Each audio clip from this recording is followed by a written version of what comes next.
어느 날 어떤 때 설명이 안 되는데 여러분이 복음 앞에 설 때 말이죠, 여러분의 양심이 죽을 것처럼 막 반응을 하는 거예요. 양심이 뭐가 들리기 시작한다는 거예요. 그러니까 하나님의 영이, 성령께서 이 죄 문제에 대해서, 의에 대해서, 심판에 대해서, 이건 전부 영에 관한 얘기예요. 설명할 수가 없는데, 새로운 얘기도 아닌 것 같은데, 이 죄에 대하여, 의에 대하여, 심판에 대하여 내 영이 찔리는 거예요. 내 양심을 그냥 막 하니까 이걸 어떻게 한가할 수가 없는 거예요. 그때 기억하셔야 돼요. 여러분, 그때는 사람이 보호 본능이, 자기 보호 본능이 있어가지고요, 얼른 자꾸 짐짓 피하고 싶은 거예요. 여러분, 이때가 살 때예요. 이때가 성령이 일하기 시작할 때예요. 그때 얼른 두렵지, 한편 두려워요. 막 공갈 협박으로 사탄이 나에게 막 너 그러다 죽어, 너 이러다 큰일 나, 공갈 협박하지만 살고 싶은 사람이 갈망이 크면 그럼 성령의 음성에 반응하기 시작해요. 주님을 수술하기 시작해요. 복음을 살아내게 하기 위해서 우리 안에 내주하러 오시는 성령님이시다. 근데 놀라운 건 지금 이토록 지금 성경 전체에 사실은 주제잖아요. 구약의 결론.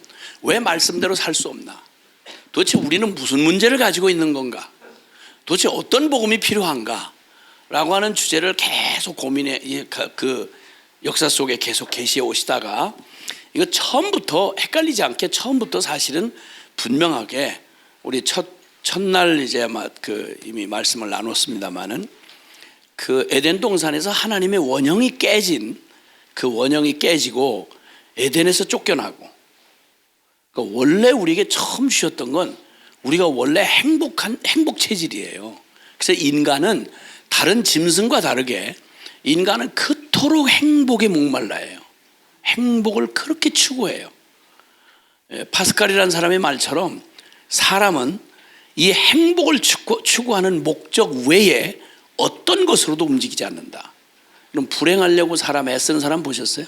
불행하려고. 그런 사람 없죠? 왜 사람들이 만족 못하고 이렇게 막 미친 듯이 쉼 없이 이러죠? 뭘 얻으려고? 행복하려고. 그러니까 심지어는 그 파스칼의 이야기는 모든 사람들은 행복을 추구하는 데서 한 발도 안 물러선다. 심지어는 전쟁을 하는 목적도 행복을 추구하기 위해서는. 그렇죠? 전쟁하는 목적이 자기 만족과 행복을 위해서 하는 거예요. 심지어는 목매어 죽는 사람의 이유도 행복을 추구해서 죽는다는 거예요. 지금보다는 행복해질 수 있겠지. 이 동기가 목적이 아니면 안 한다는 거예요. 그러니까 자살하는 사람의 목적조차도 행복이에요. 근데 늘 우리는 서글픈 결론을 내리죠. 복음을 아예 모르는 사람들은 행복이 산 넘어 있다기에 행복을 찾으러 갔다가 눈물만 흘리고 돌아왔네. 이게 이 유명한 시인의 고백이잖아요. 사람들은 다 행복을 그리워해요. 어떻게 하면 행복을 찾을 수 있을까? 그래서 그 모든 종교를 갖는 목적도 다 하나예요. 자기들의 불행이 이 소원대로 안 이루어지고, 그리고 우리를 둘러싼 문제, 그러니까 소원 성취, 문제 해결. 요게 저 불교 용품점 가보시면 그 초, 이렇게 굵은 초에다가 리본을 매달아 놨는데 거기 두 개 그 촛불에 제목이 뭐냐면 문제 해결, 소원 성취. 인생 다 그거 얘기예요. 그렇죠? 그러니까 불행한 이유, 당신 행복합니까? 행복 못한대요. 그럼 행복 못한 이유가 뭡니까? 물어보면 둘 중에 하나예요. 하나는 소원대로 이루어지질 않는 거예요. 내 소원대로 이루어지질 않는 거. 또 하나는 그 소원은 뭐 다른 거 없잖아요. 갖고 싶고 되고 싶은 거. 그게 마음대로 안 되는 거예요. 소유, 부자 되고 싶고, 유명해지고 싶고, 외모가 끝내주고 싶고, 그렇죠? 예. 뭐 다 그거밖에 더 있겠어요?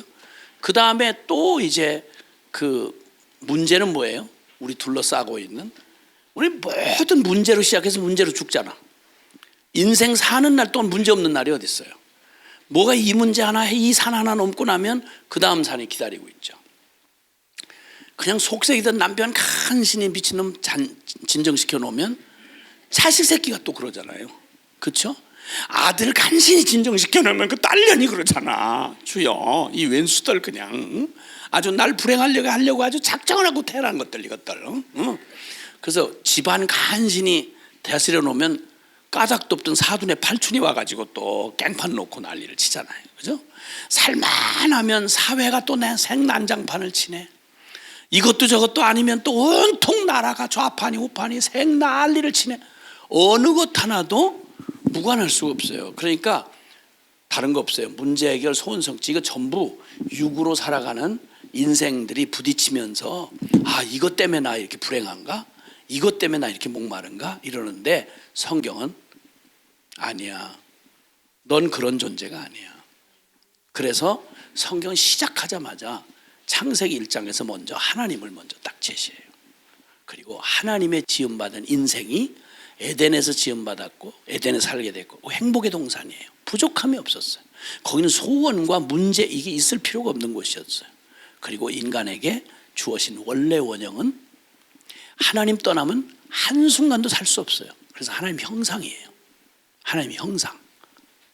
그래서 선악과 언약은 딱 압축하면 다른 거 없어요. 넌 나 없이는 한순간도 존재할 수 없는 자야, 이런 말이에요. 그리고 내 말을 순종하면 너는 딴 거 걱정할 필요가 없어. 내 말을 진리에만 순종만 해, 그 말이에요. 계명 딱 하나밖에 없었어요. 선악을 알게 하는, 이게 바로 뭐냐면 하나님의 영역이거든요. 선과 악을 알 수 있고 심판할 수 있는 분은 하나님밖에 없어요. 이걸 손대면 인간은 다른 걸 부러워할 게 없어요. 왜냐하면 모든 만물의 영장으로 지었기 때문에 인간에게는 목표가 하나님밖에 없어요. 그러니까 인간이 하는 짓을 했다 그러면 교만 떨면 꼭 하나님 되려고 그래요. 하나님 되려고. 완전한 저주예요. 너 그거 넘어서는 순간 넌 끝장이야, 그 말이에요. 그게 선악과 언약이에요. 그걸 먹는 날에는 정령 죽으리라. 모든 게 다 끝난 거죠. 그러면 하나님의 영이, 하나님의 생명이 우리와 함께 할 수 없어요. 하나님의 생명이 끊어졌으니까. 요걸 그대로 역사에 반복해서 보여준 게 바로 창세기 6장에 사람의 그나마 한 줄기 믿음을 갖고 있던 하나님의 아들들이 사람의 딸들의 아름다움을 보고, 즉 영으로 살던 자들이 육이 훨씬 현실이잖아요. 자극적이고 죄인으로서 태어난 인간이 거룩한 것보다는 훨씬 야한 게, 세속적인 게 훨씬 끌리잖아요. 그렇죠? 그렇잖아. 물론 인간이 뭐 마음이 고와야 뭐 사람이 고운 거지 뭐 이렇게 말하지만 안 보이는 마음보다는 그래도 질서 정연, 보기 좋은 떡이 먹기도 좋더라고 세속적으로 생겨먹은 거 불려고치 생긴 게 훨씬 낫잖아요. 그러니까 그냥 이 자식놈들이 이것들 나중에 당할 일 생각 안 하고 그냥 그 인물 반반한 여자에 따라다니느라고 난리도 아니잖아요. 죽일 놈이 그놈이. 그리고 지가 지구댕이에 빠져드는 거야. 빤히 알면서. 그러니까 다 아는데 속이는 거예요. 왜냐하면 성향 자체가, 생명 자체가 이미 병이 들었기 때문에 안 되는 거야. 그래서 바로 창세기 6장에 하나님의 아들들이 사람의 딸들의 아름다움을 보고 무슨 짓을 했냐면 그들 믿음으로 붙들고 있던 영, 하나님의 성령과 동행하는 믿음으로 붙들고 있던 그 영적 삶을, 그 여자의 세상의 세속의 육의 아름다움을 보고 뭘 팔아먹었냐면 믿음을 팔아먹은 거예요. 그러니까 영과 함께하는 거룩한 삶을, 영으로 사는 삶을 내던지고 한 육체가 된지라. 그리고 주님이 말씀하잖아요. 나의 영이 이제 사람들과 영원히 함께 하시 않을 것이다.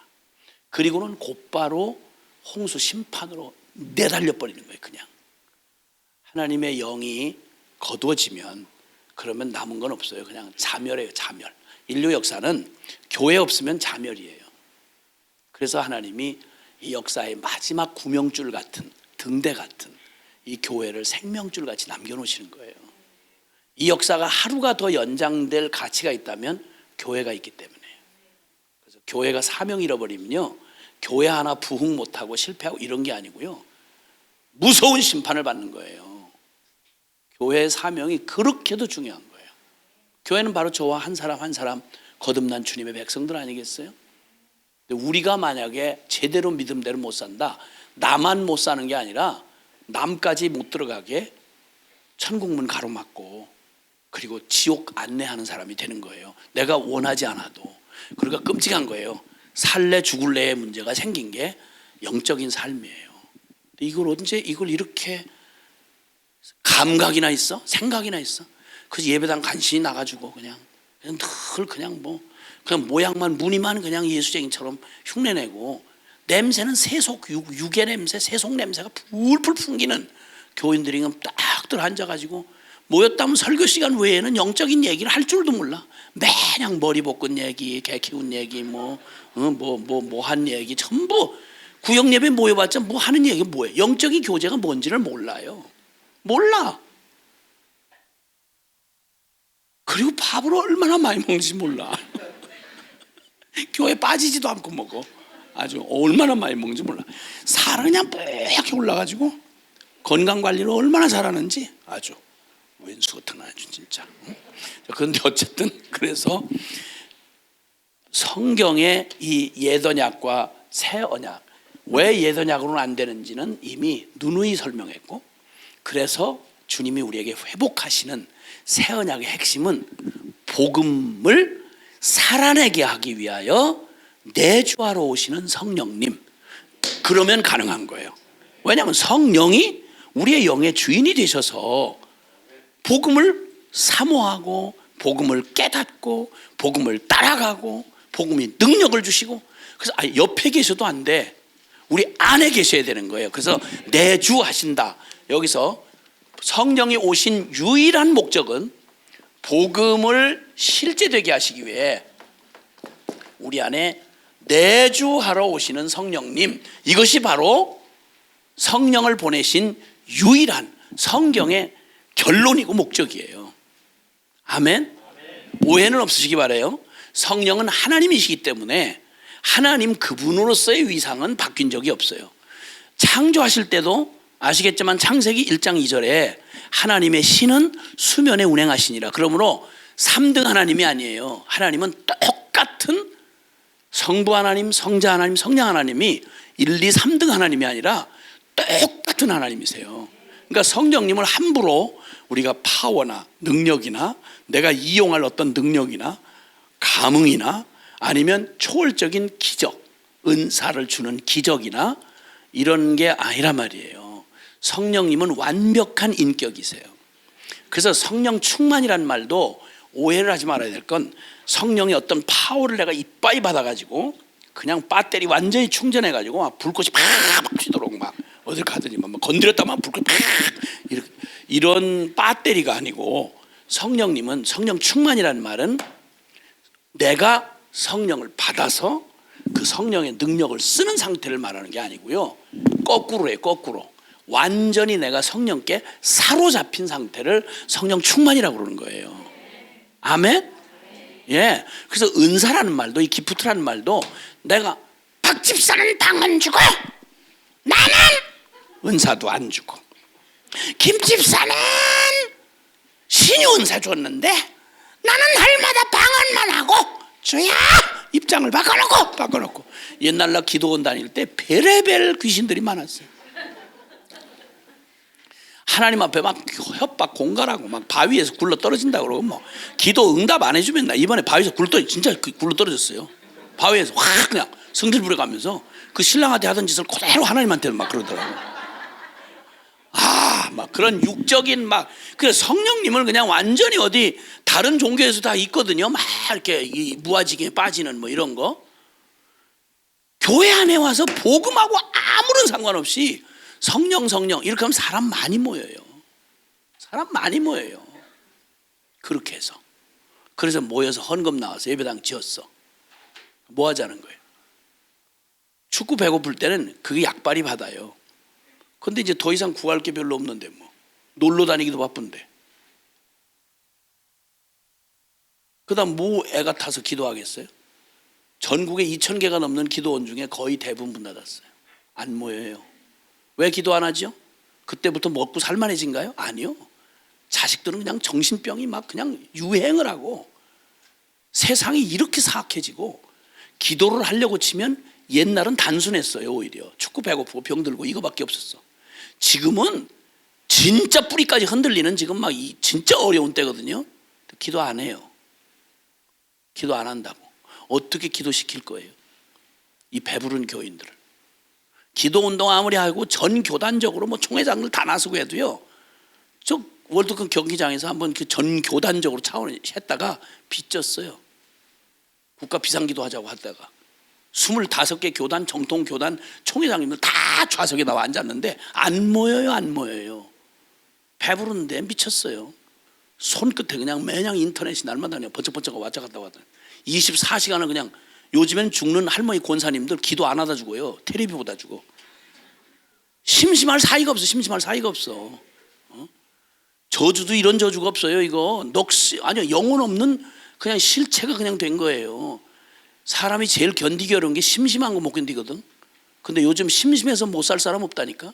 돈 얼마 안 내도요, 테레비 그냥 싸구려 주워다가 그냥 고물집에서 그냥 가져가라 그래요.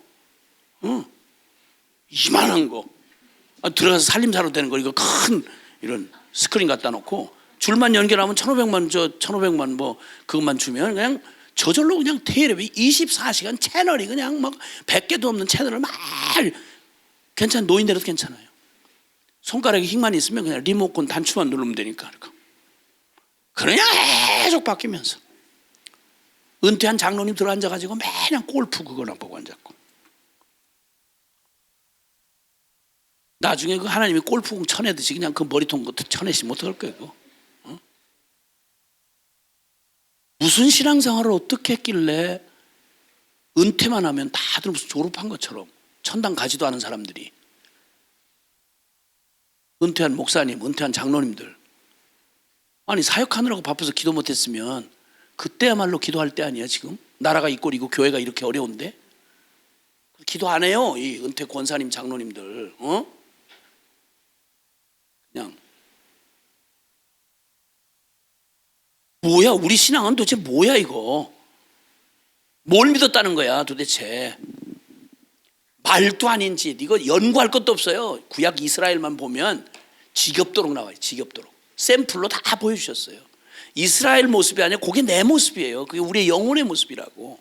그래서 주님께서 바로 이 인류 가장 큰 숙제, 영이 죽어서 하나님과 영원히 분리됐던 인생들에게 우리를 구원을 해주신다면 어떤 구원을 해주는 거 아니? 죄사함 받을 뿐만 아니라 목적이 있어요. 죄사함의 목적이, 죄사함 자체가 목적이 아니잖아요. 하나님의 영광을 위해서 우리 지어진 원래 원형대로 하나님의 영에 사로잡혀 붙들려서 하나님의 형상으로 살아가는 사람, 주님의 영광을 드러내는 사람, 그 사람 되라고 우리를 원형으로 회복시켜 주는 게, 그게 복음의 목적 아니에요. 아멘. 그래서 그 결론이 복음을 살아내게 하시기 위해서 내주하러 오시는 성령님이에요. 이게 성경 전체가 그렇게 말하는 얘기였고, 그 얘기를 이제 선지자들이 그렇게 꿈꾸며 죽었던 얘기를 이렇게 성경의 결론을 이렇게 여러 차례 반복해서 말하는 이유는요, 이 얘기 다 그 맞아요, 그 해요. 그런데 무슨 어떤 주제, 엉뚱한 주제 이런 거 갖고 나와서 또 막 그 유식한 말로 막 세미나하고 막 흔들어대기 시작하면 넋 빼고, 이런 본질은 그냥 저죠. 그건 이렇게 교리 하나야. 옛날 그냥 기본적으로 그런 건 알아야죠, 이런 식이야. 여러분, 그 우리나라에서 사니까 우리 주민등록증이 별로 중요하지 않은 것처럼 생각하지만 딱 벌써 여기서 발 떼고 해외 여행하려고 하잖아요. 천하 없어도 다른 건 다 잊어버려도 여권, 비자 이러면 큰일 나요. 그러나 모든 게 다 끝나는 거예요 그냥. 그래서 항상 챙기는 게 신분, 제일 중요한 거예요. 여권 이거 챙기는 거예요. 외국에 나가 사는 우리 교민들이 많잖아요. 700만이 넘는데, 미국만 해도 수백만이 있는데, 미국에 사는 그 우리 교민들의 제일 중요한 이슈가 뭐냐면 신분 문제예요. 신분 문제.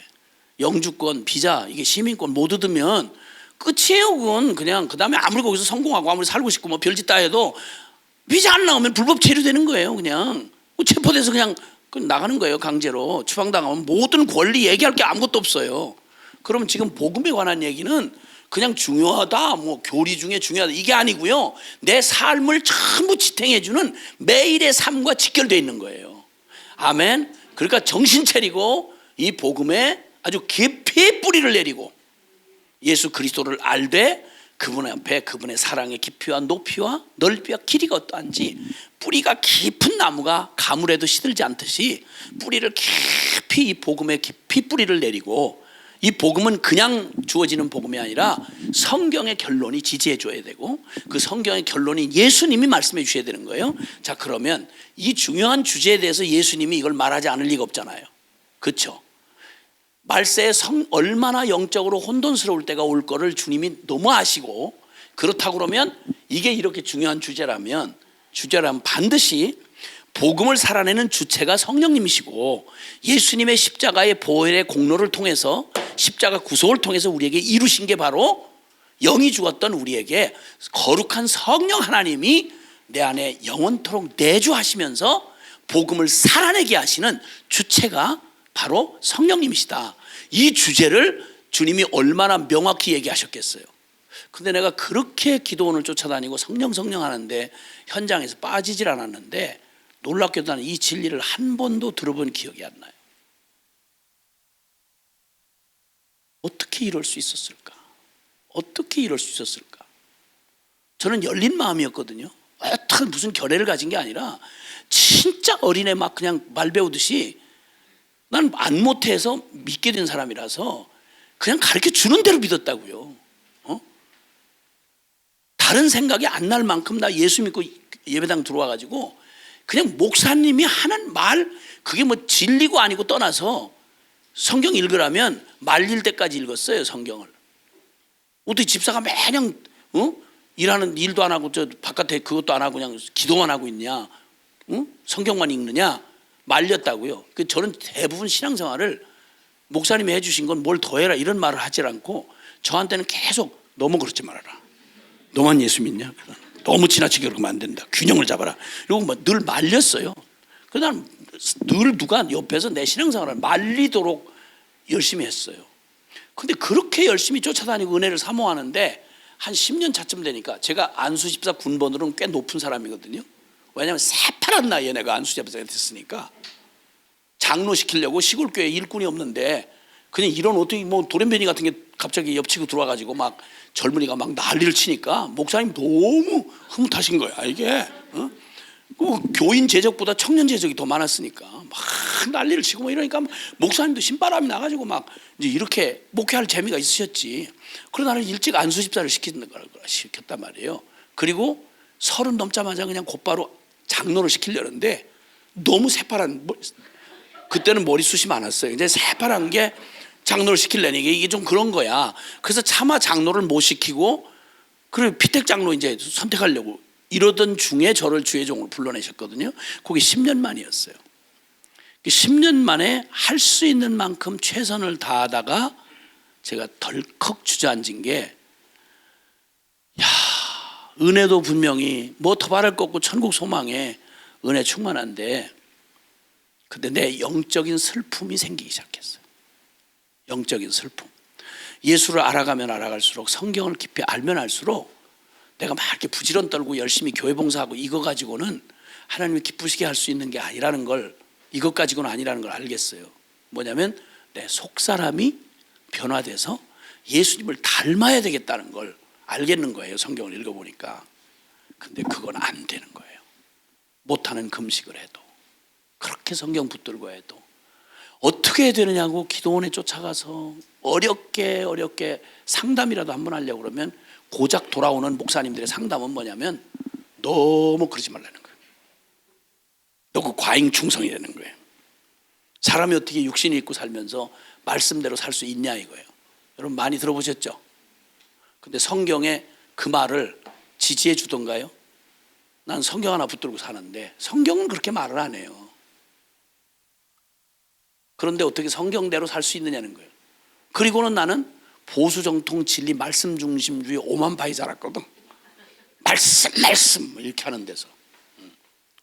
그러니까 성경 말씀을 이렇게 살아계신 하나님의 정확 무오한 하나님의 말씀이다, 이걸 신앙 고백하는 교단이 살았거든요. 그러니까 문자 그대로 주일날 주일 성수했어요. 토요일날 토요일날 자정 땡 할 때부터 주일날 자정 땡 할 때까지. 차도 타면 안 돼요. 간식도 사주면 안 되고요. 일가 친척 다 끊어졌어요. 왜냐하면 다 주일날 다 결혼식하고 저 관혼상제 다 그거 하는데 거기하고는 완전히 그때 끊어지면 끊어지는 거잖아요. 주일날 어떻게 거기를 가냐 이거야. 하나님의 백성이, 응? 주님 앞에 어떻게 주일 성수를 그렇게 하면서 하느냐. 시킨 대로 했거든요. 나 말씀대로 살으라고 하니까 그때 막 가족 계획이 굉장했어요. 그때 박 대통령 저거 할 때 70년대 가족 계획이 이게 하나님 뜻입니까 아닙니까? 왜냐하면 성경대로 해야 되니까. 이상하게 그 질문에는 목사님들이 대답을 안 하시더라고. 나중에 알고 봤더니 목사님들은 다 가족 계획 하면서 사셨더라고. 근데 우리는 어떡하다 보면 애가 나오고 이래가지고 애가 5이었어요. 완전히 그 시대에 완전히 짐승 취급당했어요. 애 2 이상이면 완전히 짐승 취급당할 때예요. 그때 국가로부터 핍박받았다고. 우리는 지금은 막 지원을 받아가면서 이러지만 우리는 국가로부터 핍박받았다니까 애들 많이 낳는다고. 그 애들 이름이 또 특이하니까 다 킥킥대고 그렇게 하고. 충성, 인애, 찬송, 응답, 선교 이러니까 애들이 이름이 그러니까 호적 올릴 때마다 그냥 그 출생신고 할 때마다 낄낄대고 가서 사람들 또 있어요? 어머 또 있어요? 버스만 타려면 어머 얘도 아저씨예요? 얘도 아저씨예요? 아, 나 그 기분 엄청 나쁘더라고. 그래가지고 옛날 고속버스에는 안내양이 있었거든요. 고속버스. 그 애들 다 데리고 탈래니까. 그 타는데 내가 타고서 이제 하나씩 이제 올라오게 하는 거잖아요. 그랬더니 둘째 올라오니까 얘도 아저씨예요? 벌써 기분 나빴지 내가. 그래. 3번째 올라오니까 어머 얘도요? 그렇지. 그랬더니 어머 고리야 이래. 근데 내가 주의 종이잖아요. 그런 걸 참았어야 되는데 그때만 해도 혈기가 그래도 지금보다는 약간 혈기가 에너지가 있을 때였어요. 배터리가 빵빵할 때니까. 가만히 있었으면 좋은데 이제 확 그냥 마음이 확 상한 데다가 넷째가 올라오니까 이래.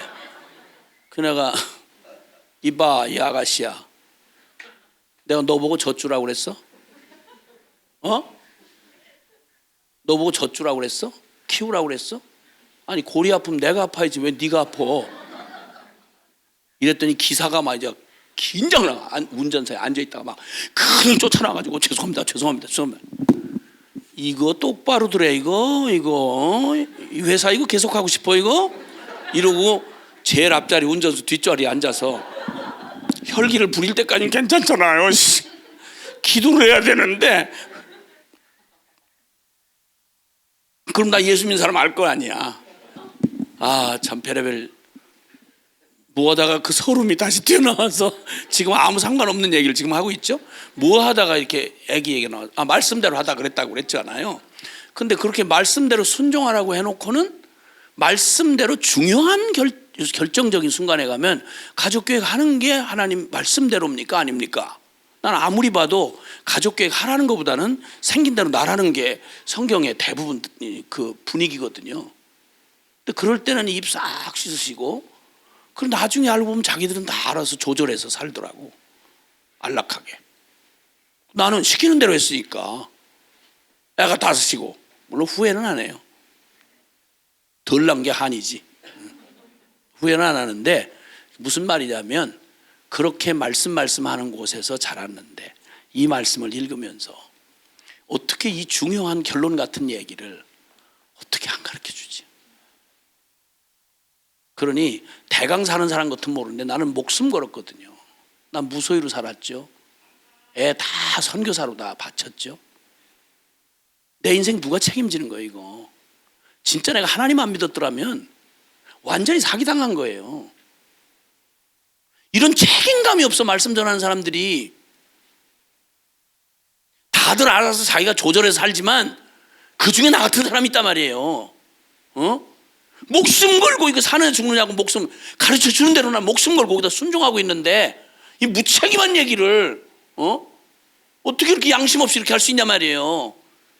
말씀 전하는 설교자들이 이런 책임감을 안 가지면 어떻게 감히 겁 없이 하나님 말씀을 대언한다고 그러냐고. 하나님 말씀의 권위라고 그러면 죽기 살기로 하나님 말씀인데 어떻게 그걸 건너머 들을 수 있냐고. 그럼 자기들 목숨 걸 거 아니요. 목숨 걸고 선교지 나가고 목숨 걸고 바치고. 옛날 예배당 짓는다 그러면 다 때려 바쳤어요. 다 집 있는 사람 집 팔아가지고 전세를 안 잡고 전세 빼고 사흘세로 안 잡고. 보통 집사가 그 정도였어요. 집사가 나 예수 믿을 때는. 그럼 도대체 어떡하라는 거예요 이거. 영원한 운명을 만약에 세상에서 고생 좀 하는 거야. 어차피 밥 먹고 사는 건데 이거 만약 천당 들어가는 문제가 생겼다, 이거 어떡할 거예요 이거. 그게 삼가 두려운 거예요. 복음에 대해서 모르면 모른다고 차라리 얘기를 하고, 안 되면 안 된다고 차라리 정직하게 얘기를 해야 되는데, 자기가 못 믿는 걸 완전히 진리인 것처럼 성경을 갖다 비틀고 왜곡하고 뭐 신학적 교리가 어떠니, 이런 천벌을 맞을 짓을 어떻게 겁대가리 없이 그렇게 하느냐 말이요. 누구 인생 망치려고.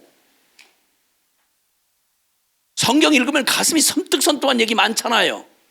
마태복음 7장 21절이에요. 나더러 주여 주여 하는 자가 다 천국에 들어갈 것 아니요, 하늘에 계신 내 아버지의 뜻대로 행하는 자라 천국에 들어갈 거다. 그때 많은 사람이 나와서 주여 주여 내가 주의 이름으로 귀신 쫓아내고 주의 이름으로 많은 권능을 행했고 주의 이름으로 선지자 노릇까지 하지 않았습니까? 할인이 23절. 그때 예수께서 밝히 말씀하시기를, 이 불법을 행한 자야 내게서 떠나 가라. 여러분, 믿음이 어려워서 못 믿는 게 아니고요, 주님 앞에 믿음 칭찬받은 사람들 가만히 보세요. 다 이방인이에요.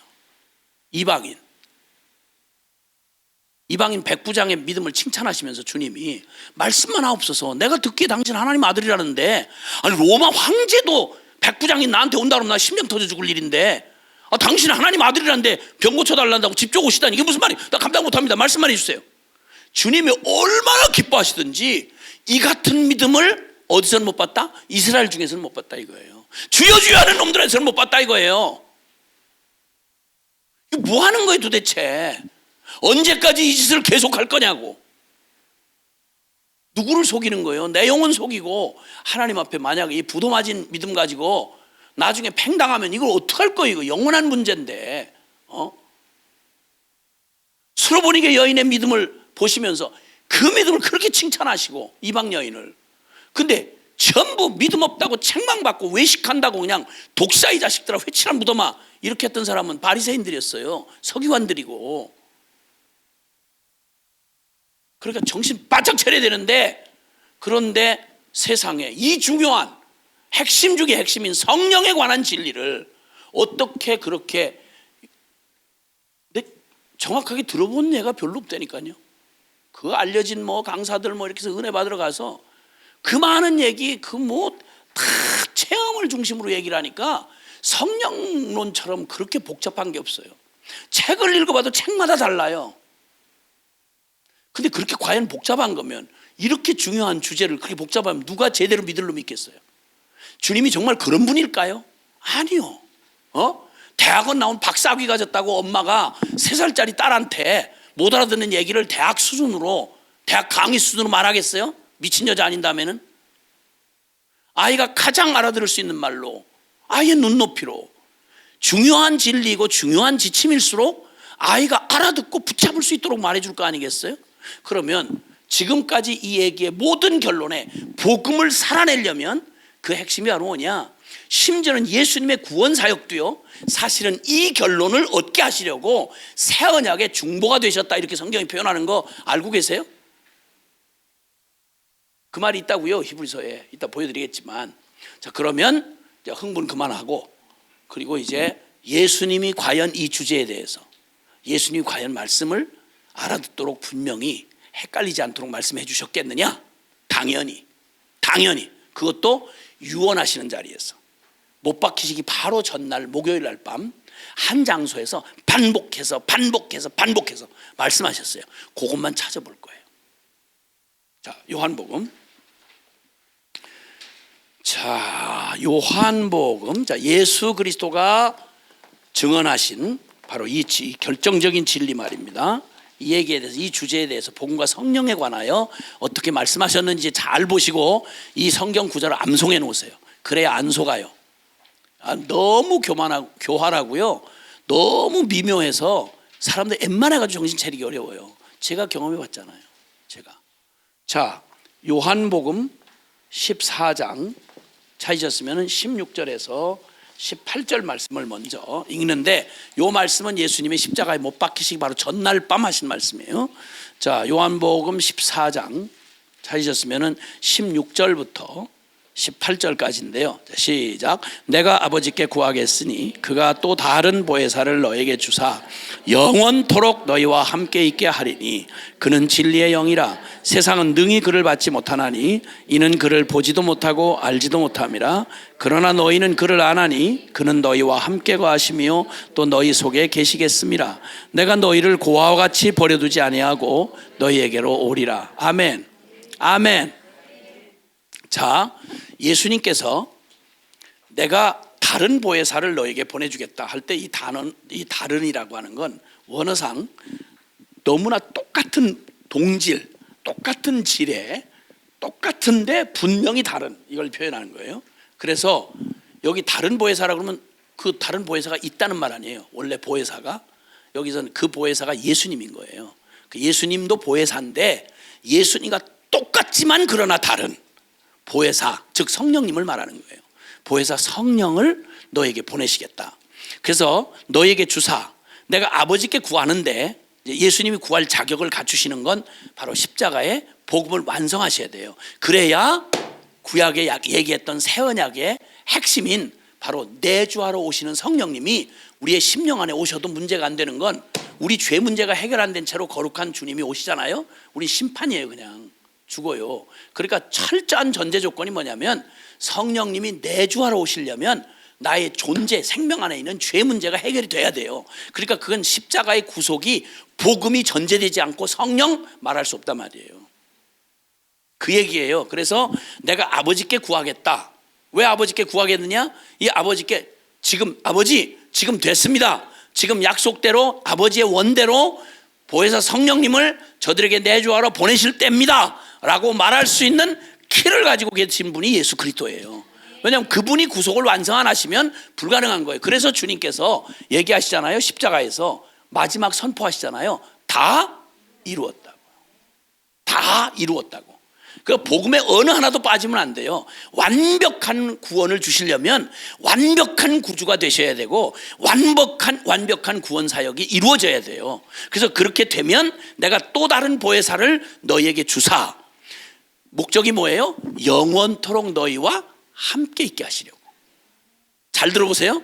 보혜사 성령님이 오시는 목적은 영원토록 너희와 함께 있게 하시려고. 아멘. 그런데 어떤 방식으로 우리와 함께 있느냐? 요 같은 그 다음 절에 보면 그는 진리의 영이라. 자, 우리 마음 안에 진리를 마음 안에 새겨놓겠다 한 게 옛 언약과 새 언약의 얘기 핵심이었잖아요. 그렇죠? 보고도 지키지 못하는 법이 아니라 그 법대로 진리대로 살 수 있도록 진리를 너희 마음에 새겨주겠다. 어떻게? 진리 자체이신 성령님이 아예 내 영 안에 오셔서 주인이 되시면, 내주하시면 진리를 따라서 살 수 있게 된단 말이에요. 그 얘기를 지금 주님이 확인하시는 거예요. 그러면서 영원토록 너희와 함께 있대. 어떻게 있느냐? 너희는 그를 안 하니 그는 너희와 함께 거하시며 또 너희 속에 계시겠습니다. 내주하신다 이 말이에요. 내주하신다. 내주한다는 말은 내 안에 거하신다 이런 말이에요. 내주하러. 그러니까 영원토록 같이 있는데 어떤 방식으로 같이 있느냐? 내 옆에 있는 것도 앞에 있는 것도 아니고 내 안에, 쉽게 말하면 내 영의 자리에, 원래부터 지어질 때부터 그 목적으로 지어진 내 영혼의 자리에 성령님이 오셔서, 원래 성령님이 만드신 영이니까 가장 잘 아시죠, 나를. 원래 망가졌던 내 영을 주님께서 새롭게 하시고 성령이 오셔서 영원토록 함께 하시되 내주하시며 함께 하신다 이거예요. 가장 완전한 약속이 이보다 더한 게 어디 있겠어요? 주님이 옆에 계셔도 불안해요. 그렇죠? 그렇죠? 깜빡 졸면 어떡해? 큰일 나잖아요. 딴 데 쳐다보면 어떡해? 큰일 나잖아요. 완전히 나와 한 운명이 되게 하시기 위해서 내 안에 내주하러 보혜사 성령님이 오시겠다고 얘기하세요. 그리고 18절에 내가 너희를 고아와 같이 버려두지 않겠다. 그리고 너희를 반드시 너희에게로 오리라. 할렐루야. 지금 두 가지 의미를 얘기하는데, 하나는 마지막 날에 심판주로서 오시는, 공식적으로 말하면 지금 주님 어디 계세요? 예수님 공식적으로 말하면 하나님 보좌 우편에 계세요. 그리고 우리는 지금 교회는 뭘 기다리죠? 재림하시는 예수님을 기다려요. 공식적으로 주님은 하나님 보좌 우편에 계시고 그렇게 하세요. 그럼 이 약속은 세상 끝날까지 너희와 항상 함께 있겠다고 한 약속, 이건 마태복음 28장 20절에 대사명에도 거기 있어요. 그 약속이에요.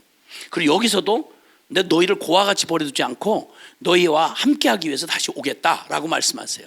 이 얘기의 성취는 재림날 오시는 공식적인 그 약속도 포함하겠지만, 가장 직접적인 약속 중에 하나는 오순절날 주님 십자가에 죽고 부활하신 다음에 50일이 지난 오순절날, 그때 약속하신 이 새 언약에 꿈꾸는 것 같은 모든, 이게 요엘서 2장 28절의 성취잖아요. 옛날 선지자들이 꿈꾸며 죽은 얘기가 뭐냐면, 우리한테 영원히 내주하러 성령을 보내시겠다는 약속하신 이 일이 이루어지는 거예요. 이 일이 이루어지는 날을 위해서 주님은 십자가의 구속을 완성하셨고, 때가 차면 약속한 대로 내가 너에게 오리라는 말을 바로 예수 생명으로 우리 안에 내주하시는, 예수님 자격으로 내주하시는 예수님의 보혜사, 즉 성령님이 오실 걸 약속하신 거예요.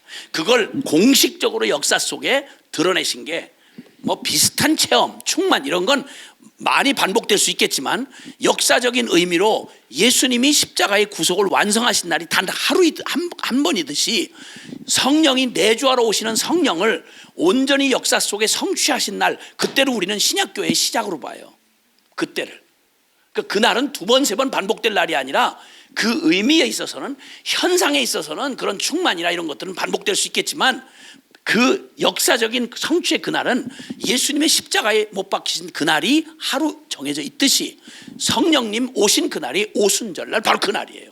그게 바로 주님의 성취, 약속의 이 위대한 새 언약의 약속이 성취된 온 세상에 선포하신 바로 그날이에요.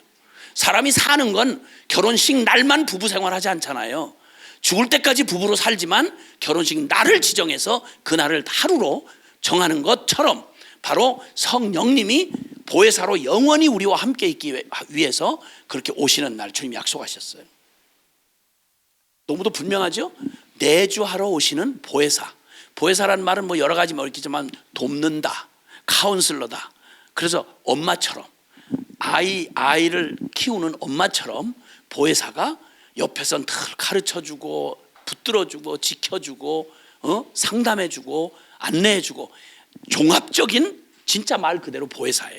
성령님은 보혜사가 되셔서 오셔서 그 보혜사의 역할을 가장 완벽하게 행하실 수 있는 일이 옆에 있어도 안 돼요, 앞에 있어도 안 돼요. 그분은 내 영혼 안에 나를 완전히 컨트롤하고 나의 실체가 되시는, 바로 그 주체가 되시려면 내 영 안에 오셔야 되는 거예요. 내주하러. 아멘. 그럼 예수님이 분명히 새 언약에 대해서 확증하시는 걸 우리가 알 수 있잖아요. 예수님의 권위로 확증하셨으니까.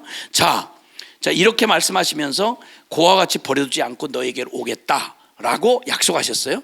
그런데 이 똑같은 장소, 이게 지금 주님이 마가의 다락방 훈화라고 해가지고 여기 지금 한 장소에서 하시는 말씀이, 요한복음에는 13장부터 시작해서 13, 14, 15, 16, 17장은 물론 옮기면서 겟세마네까지 이어지지만, 한 장소에서 한 말, 그걸 다락방 훈화라 그래요. 요한복음 다 해봐야 21장밖에 안 돼요. 그 중에 5장이 바로 마지막 유언 같은, 주옥 같은 주님의 말씀을 남겨주신 목요일 날 밤에 하신 일이었어요. 뭐 하셨는지 아시죠? 최후의 만찬 하셨죠? 발 씻기셨죠? 간음자 팔아먹으러 갔죠? 그쵸? 그리고 거기에 주옥 같은 말씀 있잖아요. 내가 너희를 위해 처소를 예배하러 간다. 하늘나라 처소 예배하러 간다. 그리고 너희 데리러 다시 올 거야. 그리고 내가 포도나무 비유 말씀하잖아요. 너희와 나는 운명적으로 하나가 됐어. 나는 포도나무고 너는 가지야. 저가 내가 내 전에 있으면. 그러니까 예수 믿는다는 말은 그냥 보통 종교적인 어떤 이런 따위의 얘기가 아니에요. 생명이 생명.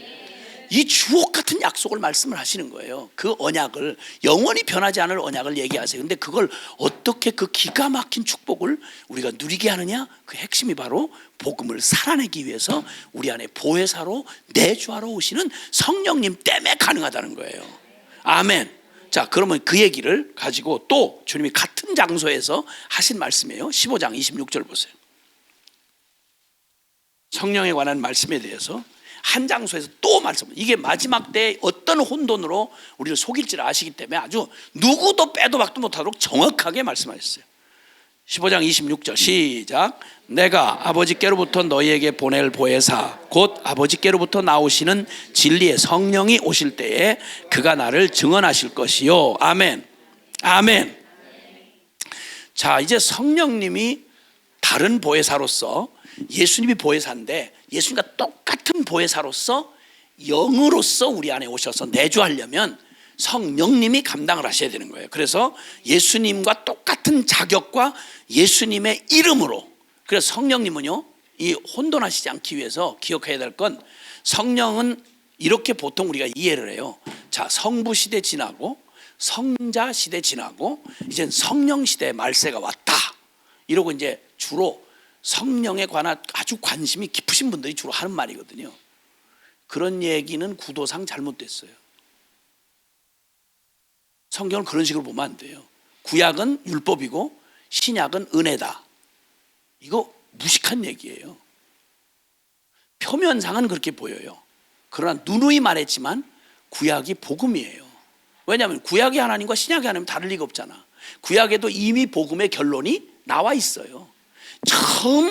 처음 범죄하고 타락했을 때 이미 십자가 구원, 여자의 후손으로 구원해 주시는 영적인 그 구원이 사탄의 머리를 밟아 깨고 우리를 구원해 준다는 얘기가 결론처럼 아주 정확하게 찍고 시작해요.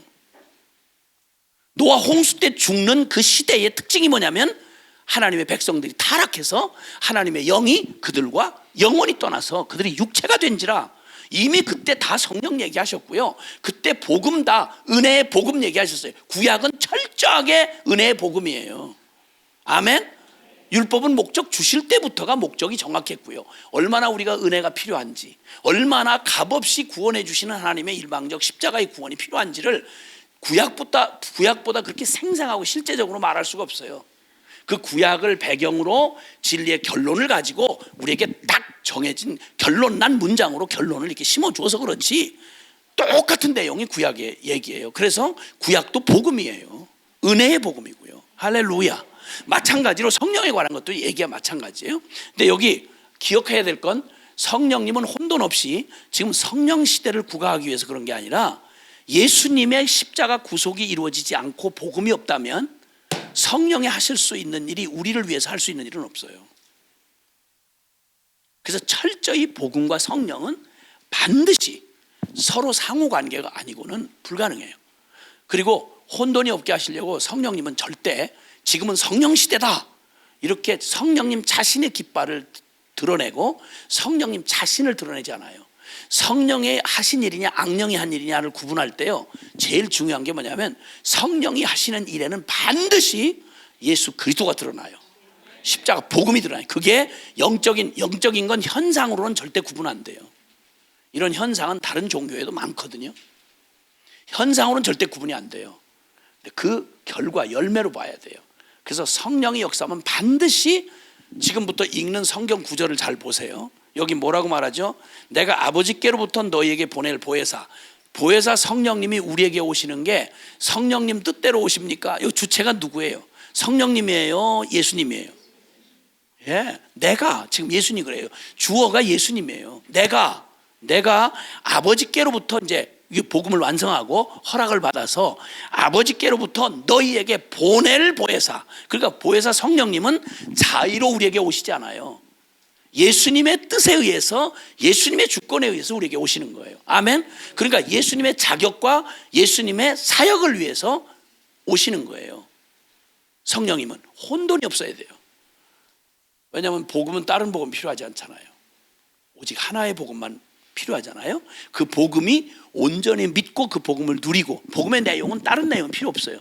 그러니까 이 복음의 내용, 오직 예수 그리스도와 십자가 부활을 우리한테 고스란히 예수님의 자격과 예수님의 복음을 가지고 예수님을 누리도록 하게 하시는 그분이 바로 보혜사 성령님이시다.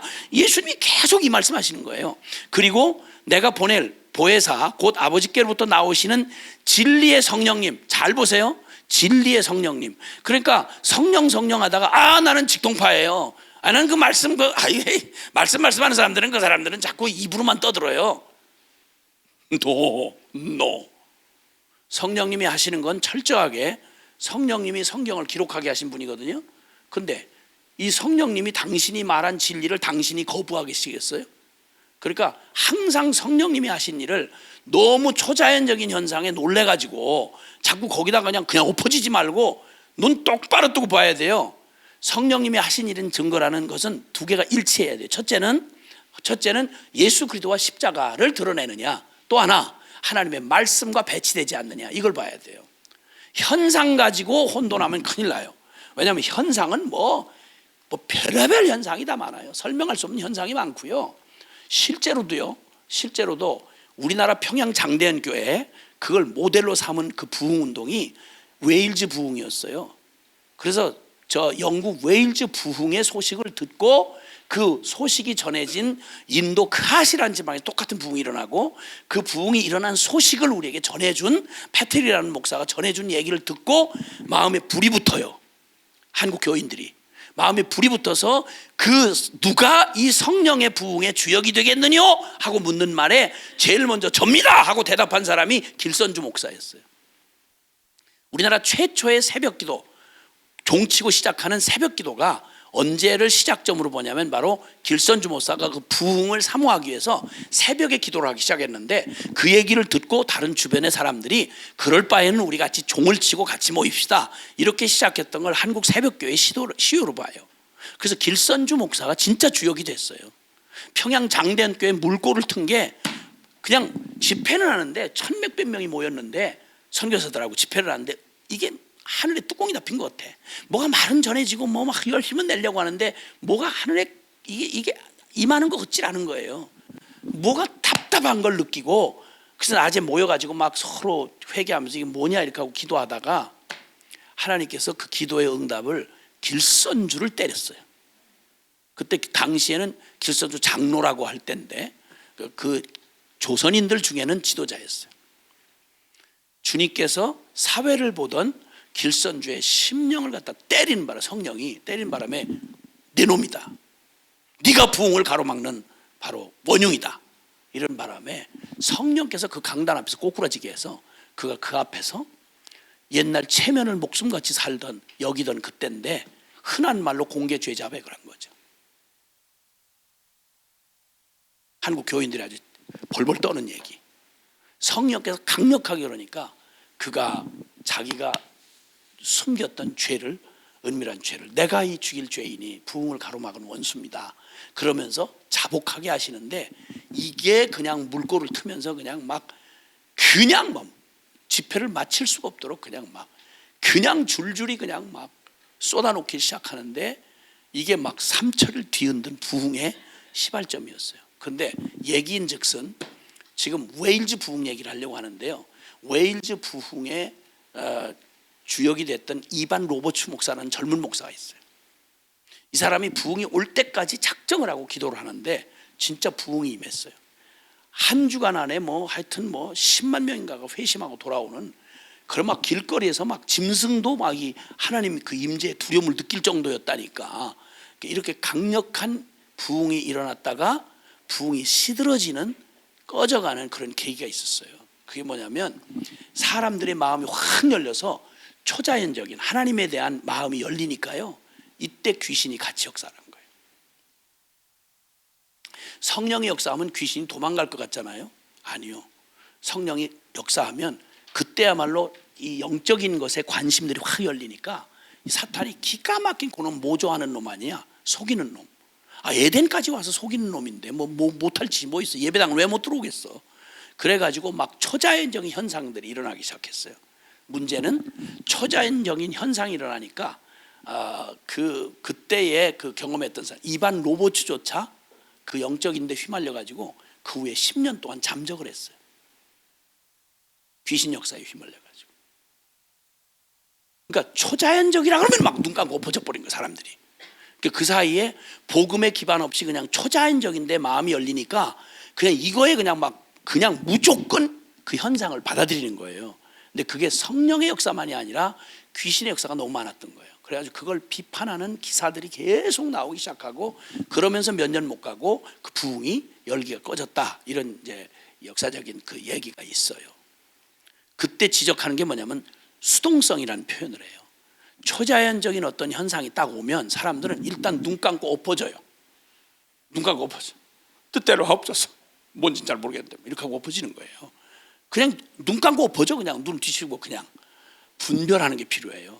영적인 일일수록 정확하게 정신 바짝 차리고 무조건 받아들이지 말라는 거예요. 그래서 요한일서에도 영들을 다 믿지 말고 분별하라고 말해요.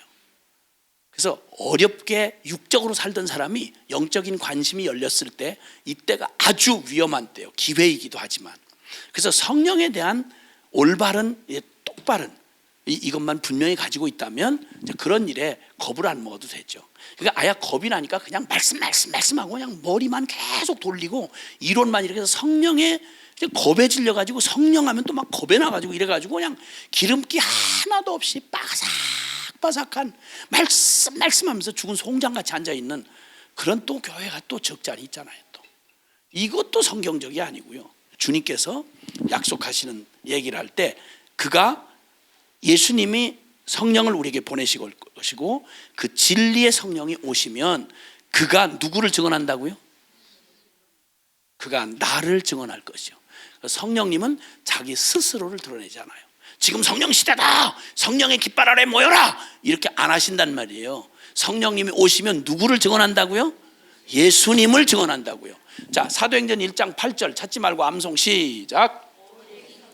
너희에게 임하시면 너희가 권능을 받고 예루살렘과 온 유다와 사마리아 땅 끝까지 이르러 누구 증인?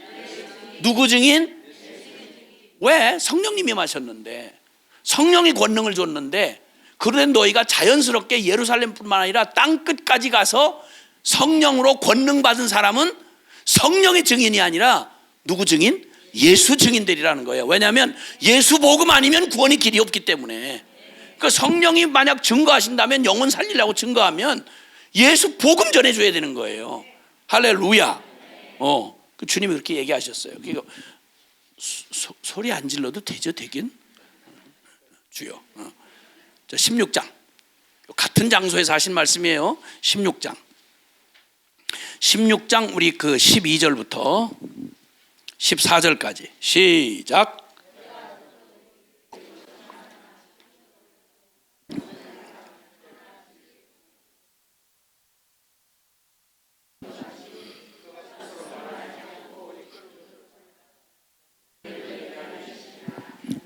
내 영광을 나타내리니 내 것을 가지고 너희에게 알리시겠습니다. 아멘. 자, 이제 뭐 제가 막 소리 지르고 설명 안 해도 되도록 예수님 말씀하셨겠죠? 지금 내가 너희에게, 예수님이 지금 제자들에게 하신 말씀이에요. 너희에게 이런 좋은 말씀 많이 이렇게 하지만 지금 너희가 듣긴 듣는데 그냥 근심이 가득하고 막 그냥 막 이래가지고 귀에 안 들어와요, 이 사람들. 진짜 예수님 자꾸 왜 이렇게 막, 아니 그 현실적인 얘기를 안 하고 왜 자꾸 십자가에 죽으러 간다고 그러냐 이거야. 그러니까 딴 얘기는 귀에 안 들어오는 거예요. 그러니까 내가 이 말을 아무리 해도 예수님 앞에 직접 지금 말씀을 듣는데도 너희가 지금은 감당치 못한다. 지금은 감당치 못한다. 듣긴 듣고 복음의 지식을 들어두는 건요, 당장 효과가 안 나도 들어두면 유익이 돼요. 네.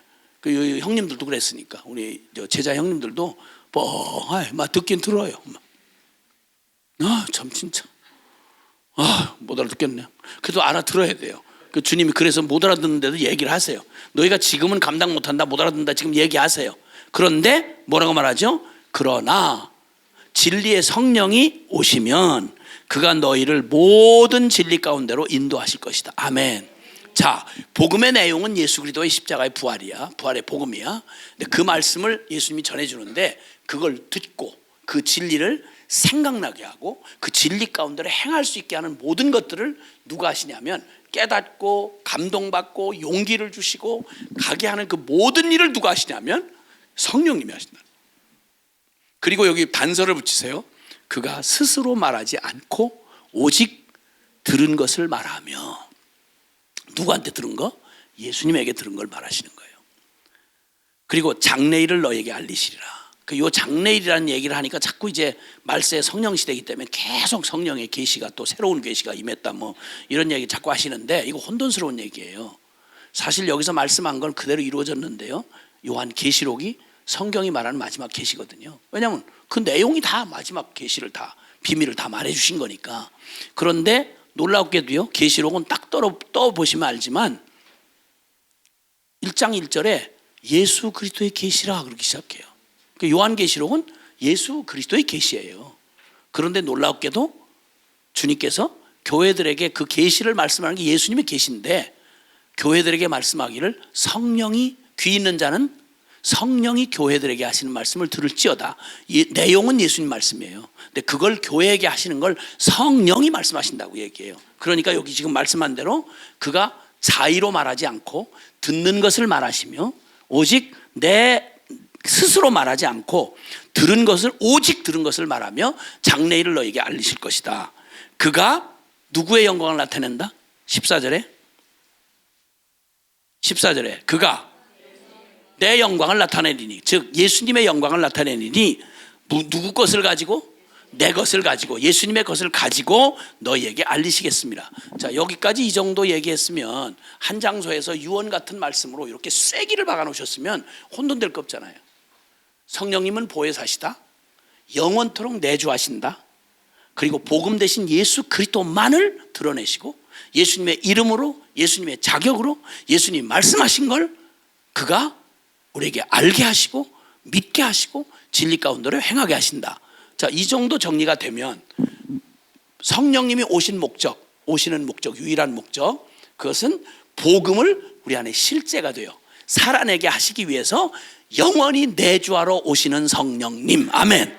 아멘. 그래서 늘 듣고 배워도 실제가 안 돼서 목말랐던 우리에게 진정 기쁜 소식이 되게 하신 것은 누구든지 목마르든 나에게 와서 마셔라, 배에서 생수의 강이 흘러넘치리라 하시니 이는 그를 믿는 자의, 예수 믿는 자, 예수님을 믿었는데, 믿기는 예수님을 믿었는데 받기는 성령님을 받았다 이 말이에요. 아멘. 왜? 그래야만 그 복음이 중연불이 안 되고 죽은 신학 이론이 아니라 살아있는 생명이 되어 내 영을 감동하시고 내 영 안에 실제가 되어 살아가게 하시는 주체가 바로 성령님이시기 때문에 그렇다 이 말이에요. 자, 이제 아시겠어요? 복음과 성령 무슨 주제인지 아시겠어요?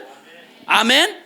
이게 구약의 결론이요, 이게 예수님의 성취고 그리고 그 일이 드디어 일어난 거예요. 할렐루야. 근데 여기에 중요한 그 전제, 이미 다 거듭거듭 얘기가 됐지만 그 전제를 여기서 말씀하시는데 말씀으로 확신을 붙들고 있어야 혼돈이 안 돼요. 자, 그러면 여기 말씀할 때 보면 조건이 있는데요, 이런 꿈꾸는 것 같은 내주하시는 성령님이 내 영 안에 오셔서, 이건 고린도서 3장 16절에 말하잖아요. 너희 몸은 하나님의 성령이 거하시는 성령의 성전인 줄 알지 못하느냐 그러신단 말이에요. 그러니까 우리가 예수 믿고 거듭나서 진정으로 거듭난 우리는 성전이 바로 우리가 성전이라는 거예요. 성령이 거하시는 전인 줄 네가 알지 못하느냐라고 말씀한단 말이에요. 아멘. 그러니까 실제로 그 일을 이루어 놓으신 거예요. 자, 그리고 6절 7절 읽어보세요. 시작. 도리어 내가 이 말을 함으로 너희 마음에 근심이 가득하였도다. 그러나 내가 너희에게 실상을 말하노니 내가 떠나가는 것이 너희에게 유익이라. 내가 떠나가지 아니하면 보혜사가 너희에게로 오시지 아니할 것이요, 가면 내가 그를 너희에게로 보내리니. 아멘. 아멘. 자, 조건이 있죠. 이렇게 꿈꾸는 것 같은 일, 성령이 내주하러 내 영 안에 오시려면 조건이 있어요. 그게 바로 뭐냐면 예수님이 가야 보혜사가 올 것이다. 예수님이 안 가시면 보혜사는 오실 수가 없다 이 말이에요. 조건이 있어요. 조건. 바로 이 예언약이 새 언약으로 바뀌기 위해서는 구약에도 조건이 있어요. 항상 전제가 있어요. 그날 후에, 말세에, 그 말은 예수님을 통해서 복음이 완성된 후에 그 말이에요. 왜냐하면 존재적 죄의 문제가 해결되지 않고는 거룩한 성령님이 내 안에 성전 삼아 오실 수가 없어요. 심판하러 오시면 몰라도 성령이 내 안에 내주하러 오실 수는 없는 거예요. 그러니까 십자가 복음을 모르면서 성령 이렇게 얘기하면 초점이 완전히 다 빗나간 거예요. 여긴 십자가 복음을 완성하지 않고는 절대 보혜사가 너에게 오실 수 없다. 이 주님의 이 놀라운 얘기를 유언 같은 말씀을 하니까 16장 이때 때쯤 보면 말씀이 마무리될 즈음인데 이 놀라운 얘기를 하는데 6절에 내가 이 말을 하면 할수록 너희가 근심이 가득하였도다. 근심이 가득한 거예요.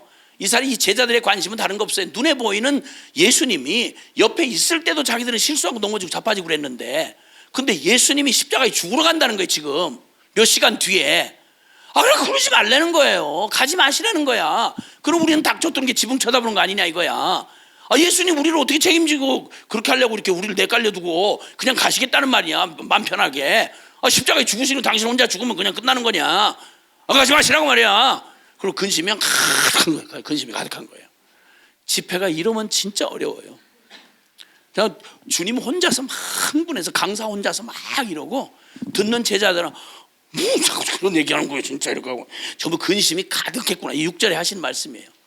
그러나 내가 너희에게 실상을 말한다. 실상을 말한다. 내가 떠나가는 것이 너에게 유익이라.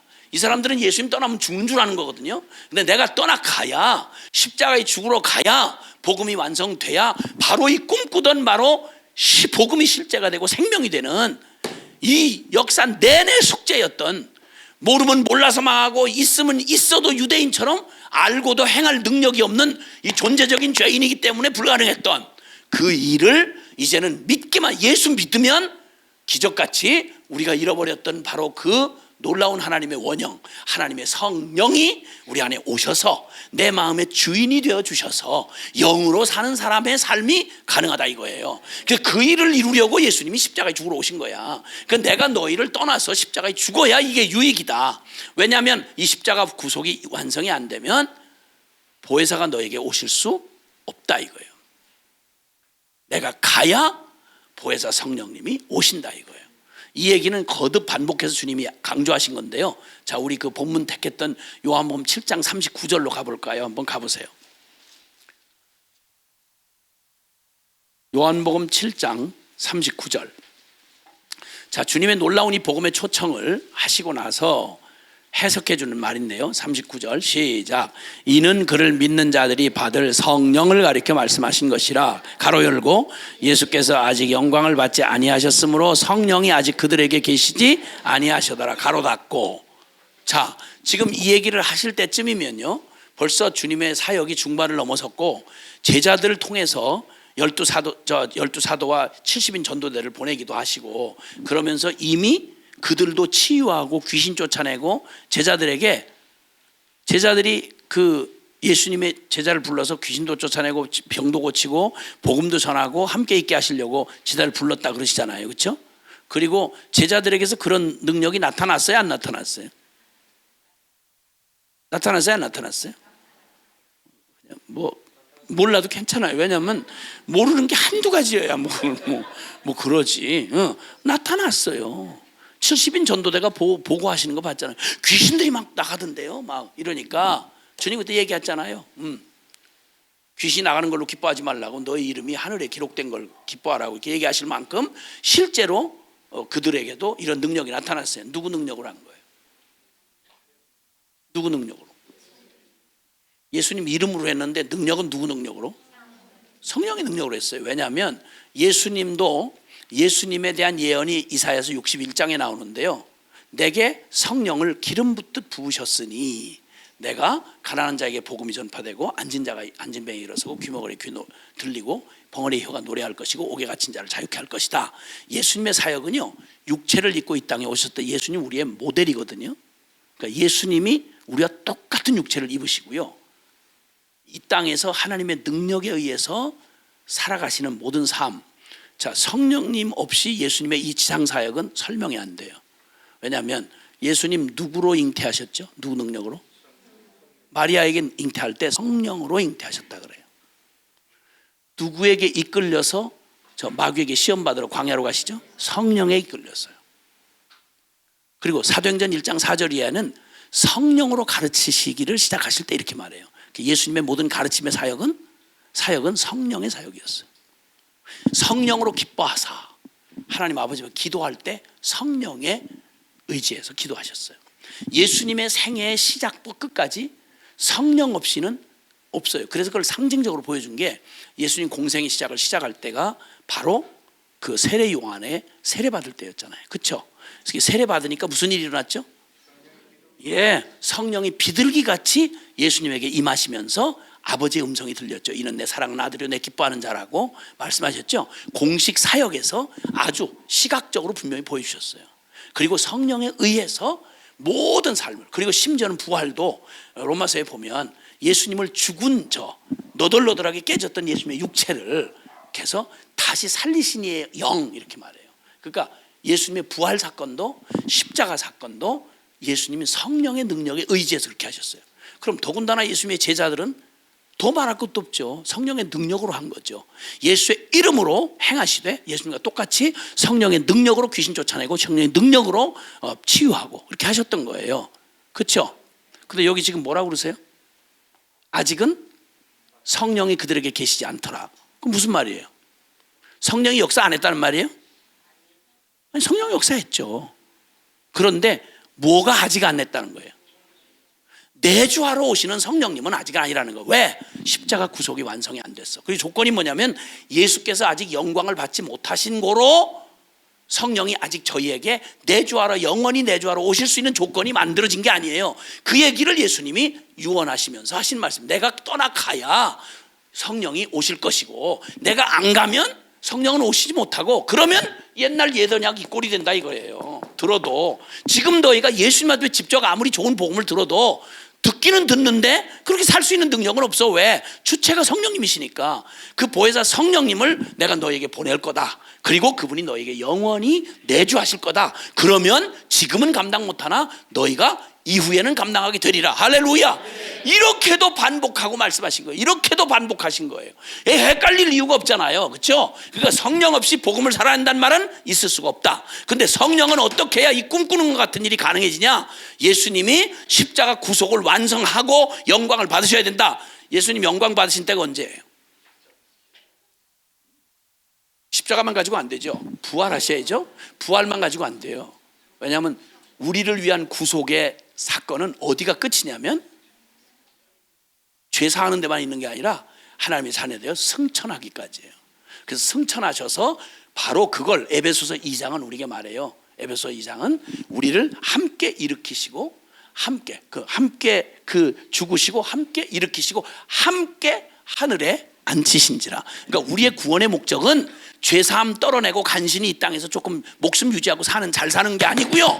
원형을 회복하셔서 하나님의 그 아들로 하늘의 영광 천국이 우리 고향이 되는 거예요.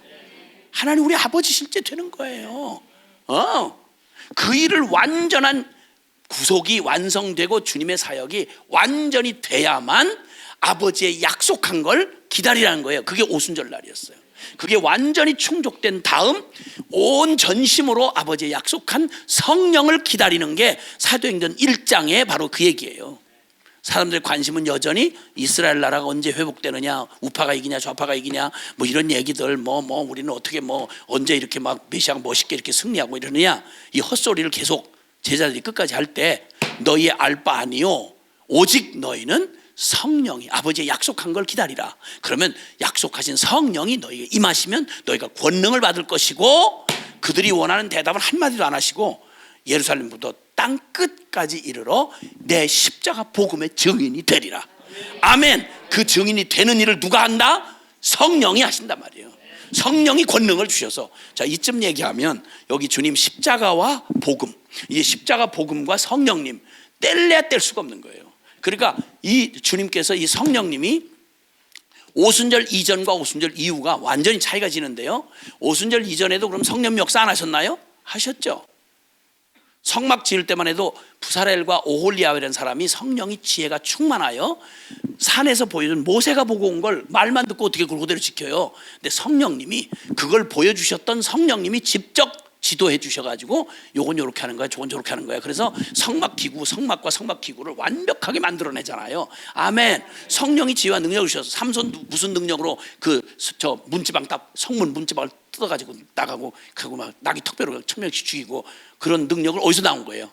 차력한 거야? 뭐예요 그게? 성령의 능력이었어요.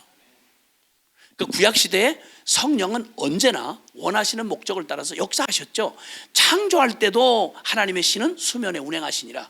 항상 이 성령의 역할, 예수 그리스도의 역할, 아버지의 역할, 삼위 하나님이 하나가 돼서 일하시지만 다들 독특한 역할이 있어요. 아버지가 우리 죄를 위해서 십자가에 죽으신 건 아니잖아요. 그죠? 분명히 구분이 돼 있어요. 성령님이 십자가에 죽으신 건 아니잖아요. 그렇죠? 예. 삼위 일체이신 하나님이 한 하나님이라고 해도 아무런 저희가 없는데 분명히 독립된 위를 갖고 계세요. 그래서 분명하게 알 필요가 있죠. 그래서 성령님의 역할은 오순절 절까지는요, 성령님 마음껏 하나님이시니까 성령이 기적도 행하시고 막 그냥 나라들을 저거 물리치기도 하시고 막 능력을 부어주기도 하시고 하시죠. 그런데 내주하러 오실 수는 없었어요. 왜냐하면 십자가의 구속이 완성돼야 되는 거예요. 그러니까 성령과 늘 그래도 성령이 능력 아래 했던 다윗조차도 그가 범죄한 뒤에 제일 간절하게 기도한 내용이 뭐냐면 주여 내게서 성령을 거두지 마옵소서. 구약 시대에는 오셨다가 떠나시고 그리고 필요할 때 능력 주셨다가 거두기도 하시고 구약에는 그랬어요. 근데 신약에 성령님 예수님의 십자가 복음으로 우리에게 이루시는 이 핵심, 옛언약과 새언약의 핵심은 뭐냐면 우리에게 영원히 내주하여 오셔서 예수 생명을 살아내게 하시는 성령님, 그게 바로 보혜사 성령님. 우리 복음이 절대 염불이 될 수 없고 죽은 신학 이론이 될 수 없는 게 바로 이 성령님을 우리에게 보내주셔서 그래서 오순절 날이 신약교회의 시작으로 잡는 거예요. 그래서 아멘, 아멘. 이 기쁜 소식을 온 세상 전하세. 큰 환난 고통을 당하는 자에게 이 작은 입으로 곧 증거하리니 성령이. 이게 왜 온 세상이 들어야 될 기쁜 소식이죠? 바로 지금까지 얘기했던 이 꿈꾸는 것 같은 복음이 내 생명이 되어 내 안에 영원히 내주하시며 나를 고와 같이 버려두지 않으시고. 야, 세상에 복을 구하면, 우리가 복을 구한다면 이 복 말고 뭘 구하겠어? 우리 고와 같이 버려두지 않겠대요.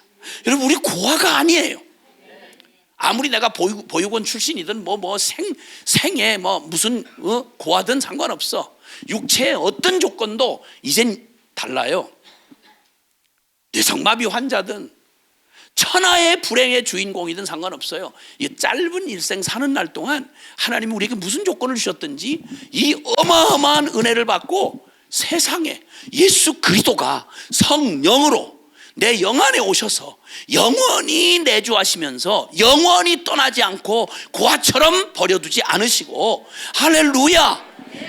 부모도 그렇게 못해요. 누가 부모가 자식을 그렇게 책임져 줄 수 있고 능력도 없거니와 24시간 못 붙어 있어요. 깐난에 나서 그냥 몇 주 동안 그러는 거지.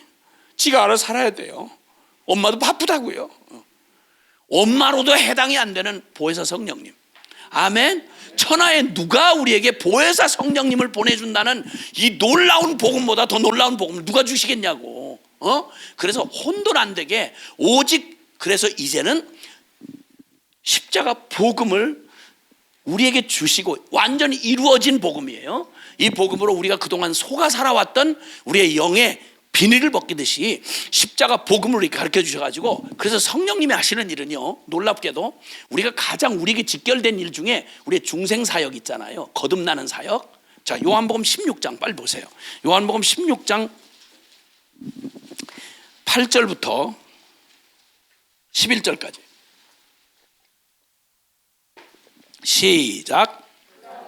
죄에 대하여 의에 대하여 심판에 대하여 세상을 책망하시리라. 죄에 대하여라 하면 그들이 나를 믿지 아니하며 의에 대하여라 하면 내가 아버지께로 가니 너희가 다시 나를 보지 못하며 심판에 대하여라 하면 이 세상 임금이 심판을 받았음이라. 아멘, 아멘. 자, 보혜사가 오시면요, 우리 보혜사가 오셔서 죄에 대하여, 의에 대하여, 심판에 대하여 세상을 책망한다 이렇게 말씀하잖아요. 죄의 심판 전부 구원에 관련된 주제예요. 구원에 관련된 주제. 근데 이 구원에 관련된 주제를 누가? 보혜사 성령님이 세상을 책망하신다는 말은 성령이 책망하신 대상이 누구냐면 영이에요. 영.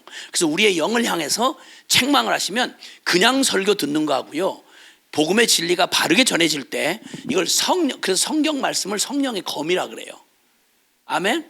그래서 성령이 우리의 영을 가장 잘 아시는 분이에요. 그래서 똑같은 말인데 성령이 우리의 영에 말씀하시면요, 그냥 여기에 이해되는 거하고 지식적으로 감흥을 받는 정도하고 달라요. 존재가 확 흔들리는 거예요.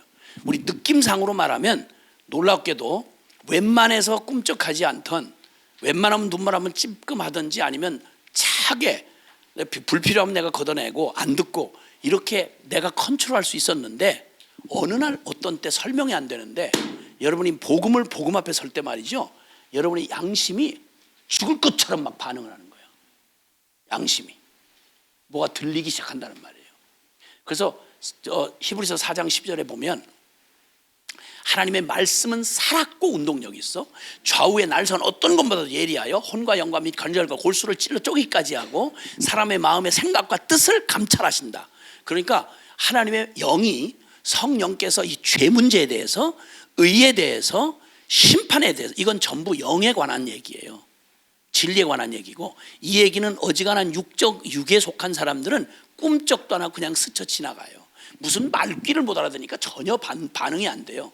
그래서 어느 땐가 여러분도 똑같이 그렇게 반응하다가 어느 땐가 그냥 날라리로 그냥 집사도 하고 권사도 하고 그냥 밥만 꽉꽉 먹고 그렇게 지나가다가 어느 날 설명할 수가 없는데 새로운 얘기도 아닌 것 같은데 이 죄에 대하여, 의에 대하여, 심판에 대하여 내 영이 찔리는 거예요.